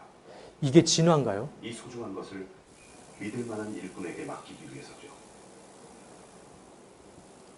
이게 창조입니다. 이게 종류대로 만들었다는 거예요. 우리가 먹을 수 있는 과일이 한 3,000가지 된다고 합니다. 여러분, 원숭이는요, 바나나 하나만 있으면 돼요. 근데요, 사람은 안 됩니다. 사람은 여러 가지 다 먹어봐야 돼요. 이 세상의 모든 만물은요, 사람을 위해서 만드셨어요. 우리는 색깔이 다 잘 보이잖아요. 가끔 이제 색각이 있거나 생맹이 있으신 분들은 색깔 구분이 잘 안 되는데 일반적으로는 색깔이 잘 구분됩니다. 근데요, 동물들 중에 색깔을 그대로 볼 수 있는 동물들 거의 없습니다. 꽃이 이렇게 아름답고 여러 가지 색깔이라는 것을 우리가 모든 동물이 다 그렇게 보는 게 아닙니다. 사람을 위해서 그렇게 하셨어요. 이 모든 것을 다 종류대로 만드신 겁니다. 콩 심은 데 콩 나고 팥 심은 데 팥 나잖아요. 아이, 원숭이가 사람 됐제 무엇이 별것이 있어? 그게 되게 무책임한 말이라니까요. 왠지 아세요? 원숭이가 사람 됐다면 그 안에 무슨 사상이 들어있냐면요, 사람에게 영혼 따위는 없다 이거예요. 그러니까 하나님도 안 계신다. 애벌레가 나비가 됐다, 이런 차원하고 다른 겁니다. 이런 벌레가 나중에 개구리가 되고 파충류가 되고 이런 것들이 나중에 개가 되고 고양이가 되고 원숭이가 되고 원숭이가 사람이 됐다. 그러니까 사람에게 영혼 따윈 없다. 하나님 안 계신다. 그러니까 마음 놓고 죄 짓고 살아라. 이게 그 사상 안에 들어있습니다. 진화론, 찰스 다윈이 진화론이 발표되고 난 이후에 무슨 일이 생겼을까요? 그때부터 자살률이 확 올라갔습니다. 사람에게 영혼 따윈 없고 죽으면 끝이기 때문에 이제 사는 게 힘들면 차라리 죽어도 좋다. 굉장히 무책임한 말이죠. 창조의 증거들, 유인원 화석, 오스트랄로피테쿠스 들어보신 분들이 있을 겁니다. 이게 원숭이와 사람의 중간 화석이라고 이야기해요. 진화론자들도 인류 기원과 무관하다고 이야기하는데 여기 내용을 확대해 보면요. 오스트랄로피테쿠스를 두개골을 재현했습니다. 그런데 원숭이의 것으로 드러났어요. 원숭이의 것입니다. 여기 이 부분 확대해 보면요. 그러나 영국의 유명한 해부학자 주커만은 1966년 이 뼈는 원숭이의 것이라고 결론을 내리고 인류의 기원과는 아무런 관계가 없다고 밝혔다. 밝혀졌어요. 여기 밑에 있는 내용도 그렇습니다. 한편 유명한 진화론자 애슐리 몬테규는 모든 오스트랄로피테쿠스류의 두개골 형태는 원숭이와 아주 비슷하다. 인류의 조상이 되기에는 너무 많이 분화되었으며 여러 면에서 원숭이와 비슷한 특징을 가진다라고 밝혔다. 원숭이하고 사람 사이에 중간 화석이 없습니다. 자바 원인, 그런 이야기 들어보셨죠? 자바 원인은 긴팔 원숭이였다. 이거 드러났어요. 인류 진화, 증명할 화석 자료가 전무하다. 자바라는 섬에서 뼈가 발견됐습니다. 근데 어떤 뼈냐면 치아 3개하고 두개골 일부, 치아 3개하고 두개골 일부 조각을 가지고 이게 사람이었을 것이다라고 만든 거예요. 이게 말이 됩니까? 그게 사람하고 원숭이 중간 화석이라고. 어떻게 그것을 가지고 사람과 원숭이 중간 화석이라 말할 수 있겠습니까? 말이 안 되죠. 그리고 이런 모양이었답니다. 이런 모양의 사진이라도 있었을까요? 그냥 이렇게 생겼을 것이다 하고 만든 거예요. 근데 이것을 발표했던 듀보아가 이렇게 고백했습니다. 두개골은 원숭이 거였고 치아는 야생 돼지 거였고 대퇴골은 사람의 것이었다고 이야기합니다. 그건 이제 날조된 거잖아요. 크로마뇽이는 현대인과 다른 결론 원숭이다. 사람의 중간 단계에 설 뒤집었다. 인류 진화론은 잘못됐다. 중간 형태의 화석이 없다. 확률적 가능성만 의존하고 있다. 쥐가 박쥐가 됐다라고 이야기해요. 근데 쥐에서 박쥐로 가는 중간 형태의 화석이 있냐? 없습니다. 전혀 없어요. 이 쥐의 화석이거든요. 근데 박쥐의 화석이랑 같이 발견돼요. 중간 화석이 없습니다. 이 연속된 중간 화석이 존재하지가 않아요. 그래서 우리는 이 진화론을 믿는다는 것은 사실 그 안에 잘못된 사상이 들어있다는 것을 한 번 더 생각해 봐야 됩니다. 하나님은요, 종류대로 만드셨다 그랬어요. 창세기 1장에 종류대로라는 말이 10번이나 나와 있습니다. 10이라는 숫자는 특별한 숫자입니다. 성경에 10이라는 숫자는 완전을 한다라는 것을 이야기해요. 모든 것을 종류대로, 물고기도 생물도 새도 종류대로. 짐승한테 물어봐라. 공중의 새한테 물어봐라. 누가 만들었는지 한번 물어봐라. 알아봐라 이거예요. 성경에 이런 그 산 염소에 대한 이야기 나옵니다. 산에서 사는 염소. 노루거든요. 근데 여기에 욥기에 이런 말씀이 있습니다. 암사슴의 새끼 낳을 기한을 네가 알 수 있느냐? 너는 모른다. 그것이 몇 달 만에 만삭되는지 아느냐? 그 낳을 때를 네가 아느냐? 이게 무슨 말일까? 보통 노루가요, 임신하는 기간이 150일입니다. 5달이에요. 5달 만에 새끼를 낳습니다. 그런데 7, 8월에 수태했어요. 그럼 몇 월 달에 새끼가 나와야 되죠? 7, 8, 9, 10, 11, 12. 12월 달이죠. 한겨울입니다. 그때 새끼 태어나면 죽습니다. 근데요, 이 출산일을 조절해버려요. 노루는. 출산일을 어떻게 조절하냐?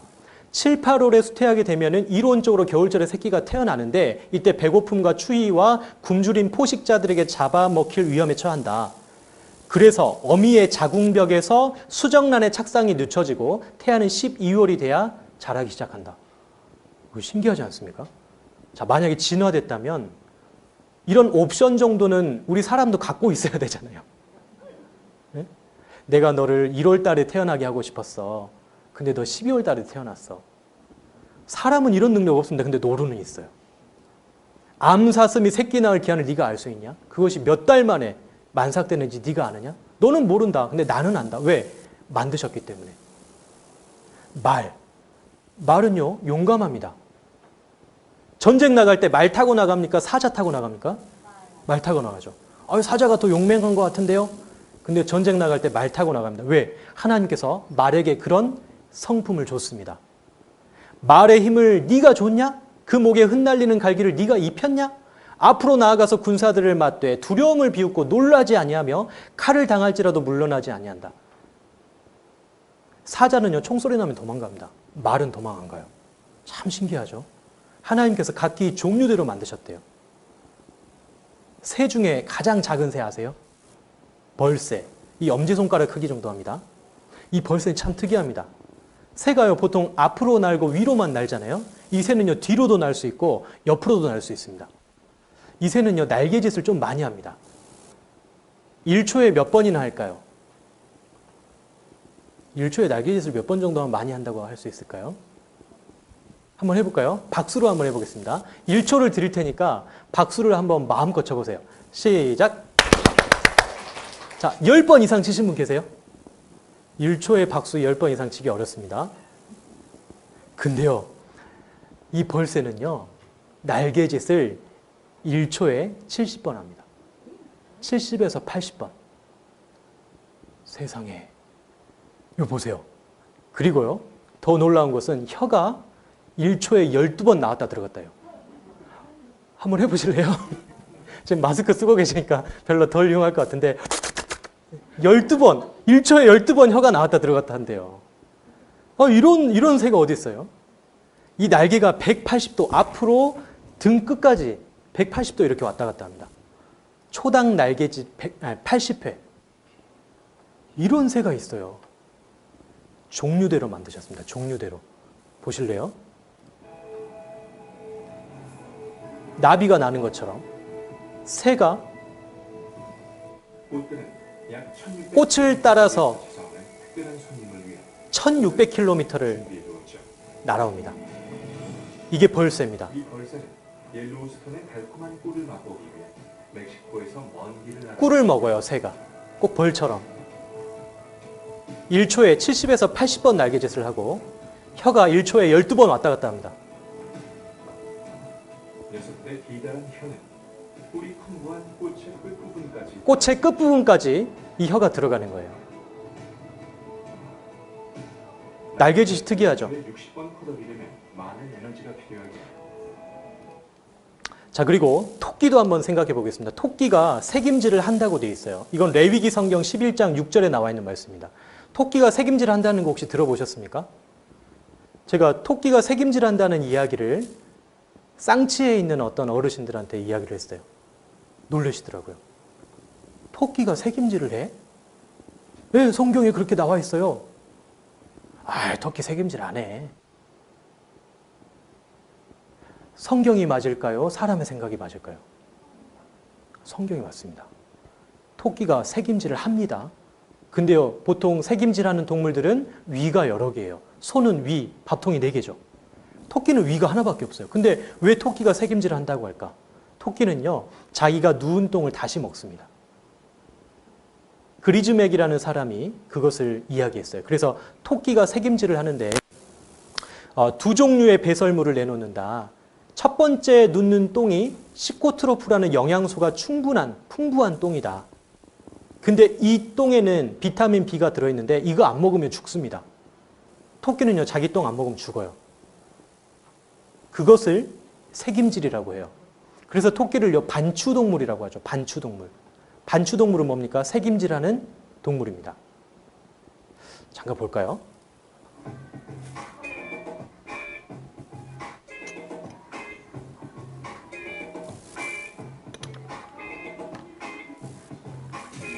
자신이 배설한 변을 먹습니다.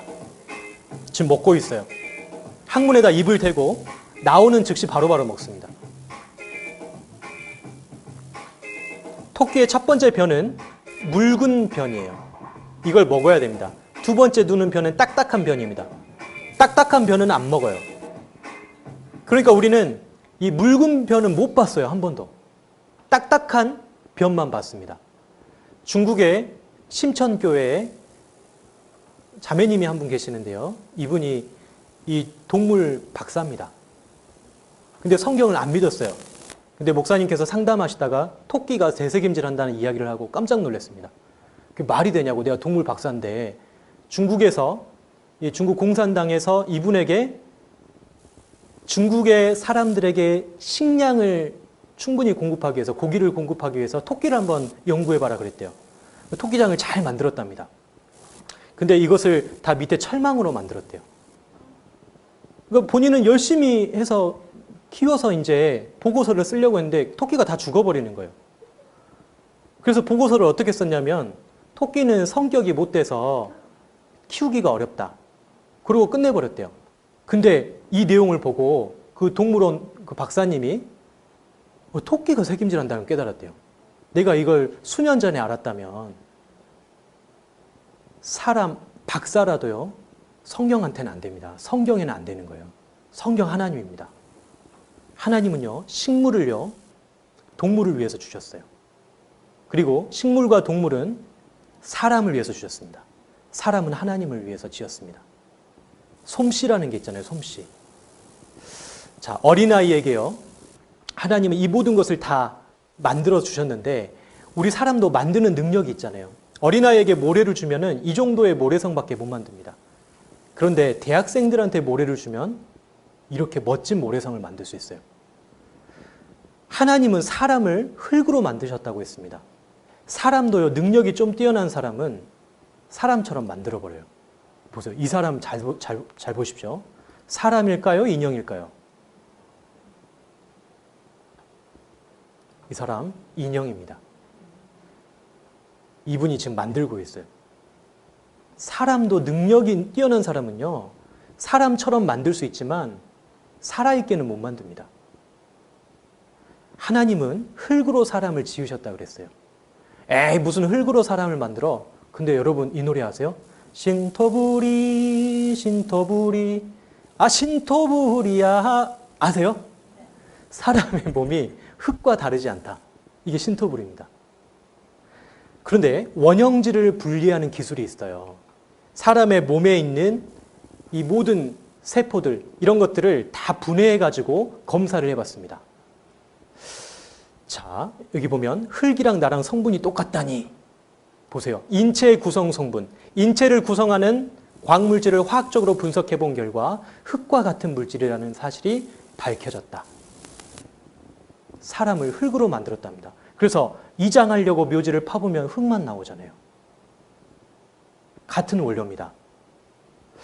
그리고 성경에 이런 이야기가 나와 있습니다.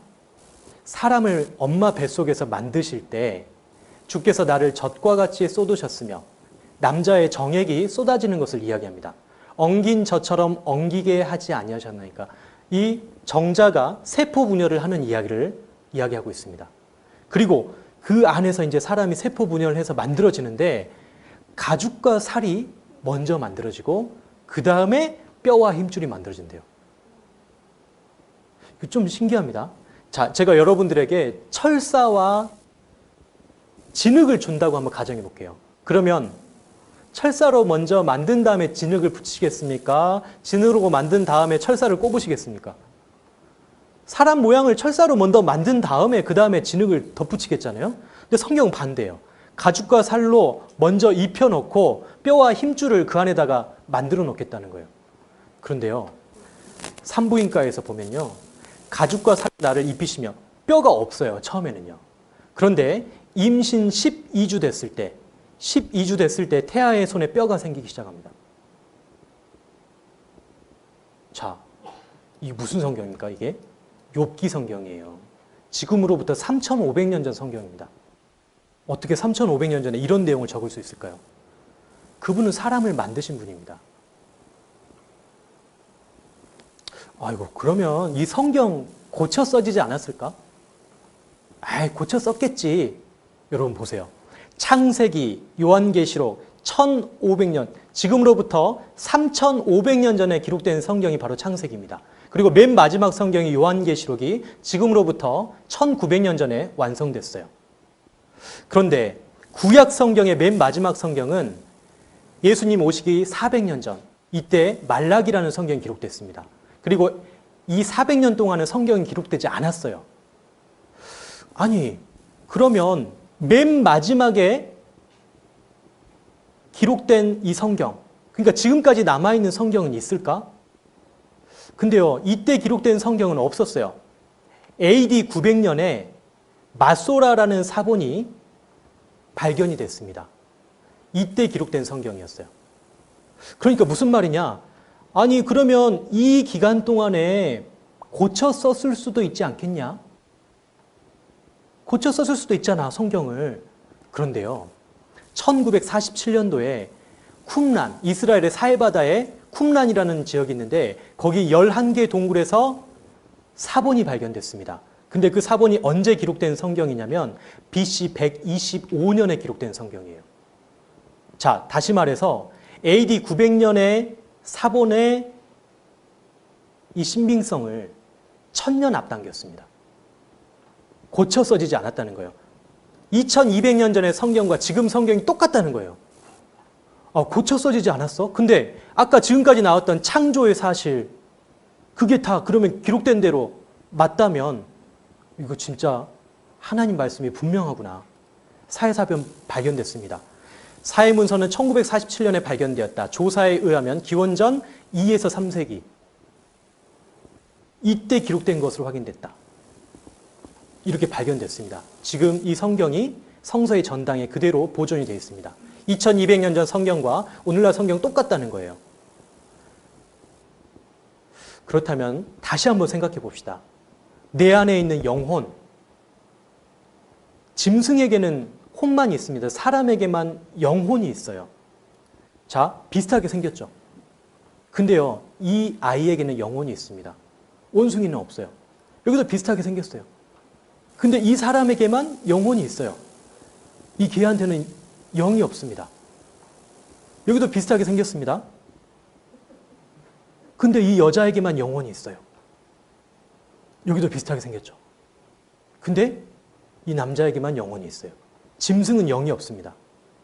자, 여기 보면 아름다운 20대 시절의 한 여성분이 계십니다. 이분이 누굴까요? 선풍기 아줌마입니다. 이분이 이렇게 됐어요. 왜 이분이 이렇게 됐냐면 성형수술을 너무 많이 했어요. 예뻐지고 싶어서. 지금 돌아가시고 안 계십니다. 자기의 영혼에 대해서 잘 몰랐던 거예요. 이 영혼을 채우지 못하니까 껍데기만 자꾸 채웠던 겁니다. 이 영혼, 여기도 있고 여기도 있습니다. 똑같이 했어요. 얼굴이 못생기다고 영혼이 없는 게 아닙니다. 하나님 그 영혼을 사랑하세요. 이지선이라는 사람, 이 사람 1978년 5월 24일생입니다. 이화여대를 다녔고요. 이분이 대학교 4학년 때 교통사고로 자기 몸의 55%가 화상을 입었어요. 그래서 이렇게 돼버렸어요. 근데 여기에도 영혼이 있고 여기도 영혼이 있습니다. 여러분, 오늘 이 5만 원이 자주 등장하는데요. 이 5만 원이요, 얼마치의 가치가 있습니까? 5만 원치 가치. 그렇죠. 이거 가지고 응웅스크로 가면요, 5만 원어치 아이스크림 먹을 수 있습니다. 그렇죠? 자, 보세요. 얼마짜리일까요, 이게? 이렇게 찍으려도 5만 원짜리예요. 땅에다 놓고 밟아버리고 코를 풀어도 이건 5만 원짜리입니다. 하나님은 내 영혼을 사랑하세요. 내 영혼의 가치는요, 하나님의 영혼입니다. 엄청나요. 우리가 아무리 삶의 밑바닥을 살고 있고 내가 얼마나 큰 죄를 지었다 하더라도 하나님 나를 사랑하십니다. 왠지 아세요? 내 영혼을 사랑하시거든요. 저희 아이가 착해서, 저희 아이가 공부를 잘해서 제가 저희 아이를 사랑하는 게 아닙니다. 내 새끼라고 해서 그래요. 사랑하는 데 이유가 없어요. 하나님이 자기 형상대로, 곧 하나님의 형상대로 사람을 만들었다고 했습니다. 왜 우리가 하나님을 알아봐야 되냐? 하나님이 우리를 만드셨다면 우리 반드시 찾아봐야 되잖아요. 부모가 없는지 알았습니다. 근데 살아보니까 부모가 없는 자식은 없잖아요. 나에게도 부모님이 계시겠다. 찾아봐야죠. 하나님 찾아봐야죠. 나는 여호와 보시기에 존귀한 자라. 왜 내가 존귀합니까? 하나님의 형상이 내 안에 있기 때문에. 그게 뭡니까? 영혼입니다. 몸은 죽여도 영혼은 능히 죽이지 못하는 자들을 두려워하지 말고 오직 몸과 영혼을 능히 지옥에 멸하시는 자를 두려워하라. 영혼이 있다는 이야기예요. 영혼 없는 몸이 죽은 것 같이 영혼 없는 몸은 죽은 몸입니다. 사랑하는 자여 내 영혼이 잘됨 같이 하나님 우리 영혼에 관심이 있어요. 내가 무슨 차를 타고 다니고 어떤 집에 살고 이거는 그 다음 이야기입니다. 우리에게 영과 혼과 몸이 있다고 이야기하십니다. 몸과 혼과 영. 이 몸은 육신의 욕구가 있어요. 식욕과 성욕과 명예욕, 물질욕이 있습니다. 이것만 있으면 사람이 아니죠. 혼도 욕구가 있습니다. 마음, 생각, 정신, 지식, 정서, 의지. 이건 짐승도 가지고 있습니다. 영은 사람만 있어요. 종교심, 양심, 영원히 살고 싶어하는 마음. 우리의 몸은요, 흙에서 와서 흙으로 갑니다. 그렇죠? 우리의 영혼은 어디서 와서 어디로 갈까요? 사람이 죽으면 돌아가셨다고 하잖아요. 소천했다라고 하잖아요. 소천은 하늘에서 불렀다는 말이잖아요. 우리의 영혼은 하나님께로부터 와서 하나님께로 돌아갑니다. 아니 그러면 진짜 그런 게 있을까? 죽으면 끝이 아닐까? 죽었다 살아난 사람 있는 거 아세요? 정말 많습니다. 여기 보세요. 심장 박동이 완전히 멈춰서 60대 사망 판정했는데 영안실에서 살아났습니다. 영안실에다 넣어놨는데 몇 시간 뒤에 가서 보니까 살아있었어요. 이런 사람들이 존재합니다. 그런 사람들을 연구하는 사람들이 있어요. 여기 롬멜이라는 박사님이 있는데 세계적으로 유명한 심장병 전문의입니다. 44세의 남자가 의식이 없는 상태로 목장에서 발견됐어요. 그리고 응급실로 데리고 왔습니다. 근데 눈동자가 빛에 반응을 안 해요. 사람 죽었는지 확인할 때 플래시 대보잖아요. 반응을 안 해요. 죽었다고 생각했어요. 그래도 기도 삽관을 했습니다. 근데 이 사람의 틀니가 있다는 걸 알고 간호사가 틀니를 빼서 그 의료용 트레이 밑에다가 두 번째 칸에다 넣어놨대요. 그리고 기도 삽관을 했습니다. 이 사람은 죽어있는 상태였어요. 근데 2주 뒤에 이 사람이 깨어났어요. 뇌사 상태였는데 깨어나가지고 뭘 하는지 아세요? 제 이빨 트레이에 있는 것 좀 빼달라고. 어떻게 하냐고. 내가 봤다고. 내가 내 몸 밖에 나가서 봤다는 거예요. 그런 일들이 얼마나 많은지 아세요? 임사체험자라고 하죠. 죽었다가 살아난 사람들. 이 사람은요, 미국 뉴욕 주립대에서 박사를 하고 있는 샘파니아라는 박사입니다. 이 사람은 정신의학자입니다. 이분이 하시는 이야기가 CPR이라고 했어요. CPR. 심폐소생술입니다. 이 심폐소생술이 1970년대에 전 세계로 퍼졌어요. 그러니까 죽었어요. 사람이 죽었는데 물에 빠져 죽었습니다. 살려내요. 근데 죽었다 살아난 사람들이 많이 나타나잖아요. 놀라운 것은 죽었다 살아난 사람들 중에서 몇 명이 자기 몸 밖으로 자기가 빠져나갔다가 자기의 죽은 모습을 봤다는 거예요. 저도 죽었다 살아난 사람을 본 적이 있습니다. 만나서 이야기해봤습니다. 너무 신기해요. 몸집이라고 했잖아요. 몸집에 주인이 살고 있습니다. 내 영혼이에요. 하나님의 형상을 닮은 내 영혼입니다. 잠깐 영상에 소리가 안 나와서 넘어가겠습니다. 나의 이 가죽, 이것이 썩은 후에 내가 육체 밖에서 육체 밖에서 하나님 본다고 했습니다. 이 몸집 밖에서 하나님 만납니다. 사람이 죽는 순간만을 사진 찍는 작가가 있어요. 이 사람이 찍은 사진입니다. 여기 보세요. 죽기 직전입니다.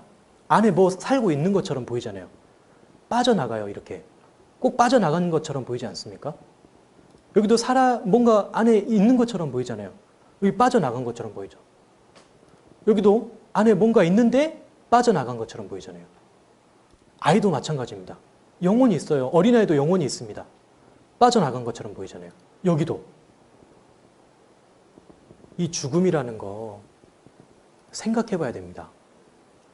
왜냐하면 인생이 성경에는 산막으로 되어 있다고 이야기하고 있습니다. 인생의 1막은 엄마 뱃속에서 10달이라고 이야기합니다. 인생의 1막, 존재하는 모든 것은 목적이 있습니다. 엄마 뱃속에서 10달 왜 삽니까? 무슨 목적으로 삽니까? 뭘 만들기 위해서 살죠? 몸을 만들기 위해서요. 그러면 인생의 2막으로 넘어갑니다. 70년, 80년 살아요. 왜 삽니까? 무엇을 위해서 삽니까? 인생의 1막은 2막을 위해서 살았습니다. 인생의 2막은 무엇을 위해서 살까요? 바로 3막을 위해서 삽니다. 그게 영원한 삶이라고 이야기하고 있어요. 오늘은 제가 정말 아주 조금 이야기 드렸어요. 근데요, 이거 배워보잖아요. 해가 내일 동쪽에서 뜨는 것처럼 너무나 확실하게 믿어집니다. 인생의 3막, 영원한 삶입니다.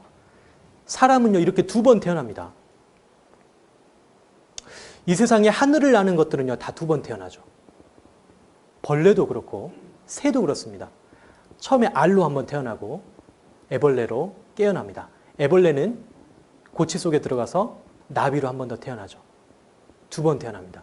사람도 반드시 2번 태어나야 된다고 성경은 이야기하고 있습니다. 거듭나야 된다. 거듭나야 된다. 사람이 어떻게 하면 하나님 나라를 갈 수 있습니까? 거듭나야 된다. 요한복음 3장에 니고데모에게 그렇게 예수님이 이야기하고 있습니다. 네가 거듭나지 아니하면 하나님의 나라를 볼 수 없느니라. 거듭나야 된다. 저희 큰애가 태어났습니다. 제가 탯줄을 잘라주고 있어요. 한번 태어났다면 반드시 거듭나야 됩니다. 사람이 죽으면 끝이 아니죠. 마치 이렇게 됩니다. 운전하고 가다가 부딪혔어요. 이 사람은 안전벨트를 맸네요. 운전자는 안전벨트를 안 맸습니다. 몸에서 뭔가 빠져나갑니다. 이렇게 빠져나갑니다. 나의 이 가죽, 이것이 썩은 후에 내가 육체 밖에서 하나님을 보리라. 이 사람 나가려고 하는데 안전벨트에 걸려서 못 나가고 있어요. 자, 이건 CF입니다. 근데 생각해 볼 만하지 않습니까? 내 안에 영혼이 있다면, 내 안에 진짜 영혼이 있다면 죽음과 영원한 삶을 반드시 생각해 봐야 됩니다. 여러분은 어디로 가실 겁니까? 영원한 세계를 어디로 가실 겁니까? 하나님 없이 이 세상 살았던 사람들은요, 하나님 없는 곳으로 갑니다. 부자가 천국에 들어가는 것은 낙타가 바늘구멍으로 들어가는 것보다 더 어렵다고 했습니다. 아니, 부자가 왜 천국에 못 들어갑니까? 왜냐면요, 부자는요, 돈 많은 부자만을 이야기하는 게 아닙니다. 마음이 부자예요. 하나님 없어도 살아. 나 지금까지 하나님 없어도 잘 살았어. 떡이 나와, 돈이 나와. 그런 마음으로는 천국에 못 갑니다. 그런데 하나님은요, 사람의 마음을 낮추세요. 그 사람 천국 데려가게 하시려고 사람의 마음을 낮추십니다. 하나님이 인생에게 수고와 슬픔을 허락하셨습니다. 하지만 그게 본심이 아니라고 에레미야 애가의 3장 33절에 나와 있습니다. 왜 사람에게 수고와 슬픔을 주셨을까요? 그 사람의 마음을 부자에서 주시는 거예요. 낮춰서 구원받게 하시는 겁니다. 여러분, 마음을 낮추십시오. 누구나 다 천국에 갈 수 있습니다. 하지만 회개하지 않는 사람은 갈 수 없습니다. 마지막으로 히브리서 9장 27절에 한 번 죽는 것은 사람에게 정해져 있는 것다. 그 후에는 심판이 있다고 분명히 이야기하고 있습니다. 이번 일주일도 아닙니다. 이제 4번 남았습니다. 4번만 잘 들으시면 이 성경에서 말하고자 하는 그 영생이 무엇인지 누구나 다 받을 수 있다. 다 받을 수 있습니다. 마음을 결단하십시오. 하루에 2시간씩만 시간 내시면 됩니다. 잠깐 기도하고 마치겠습니다. 하나님 아버지 감사합니다.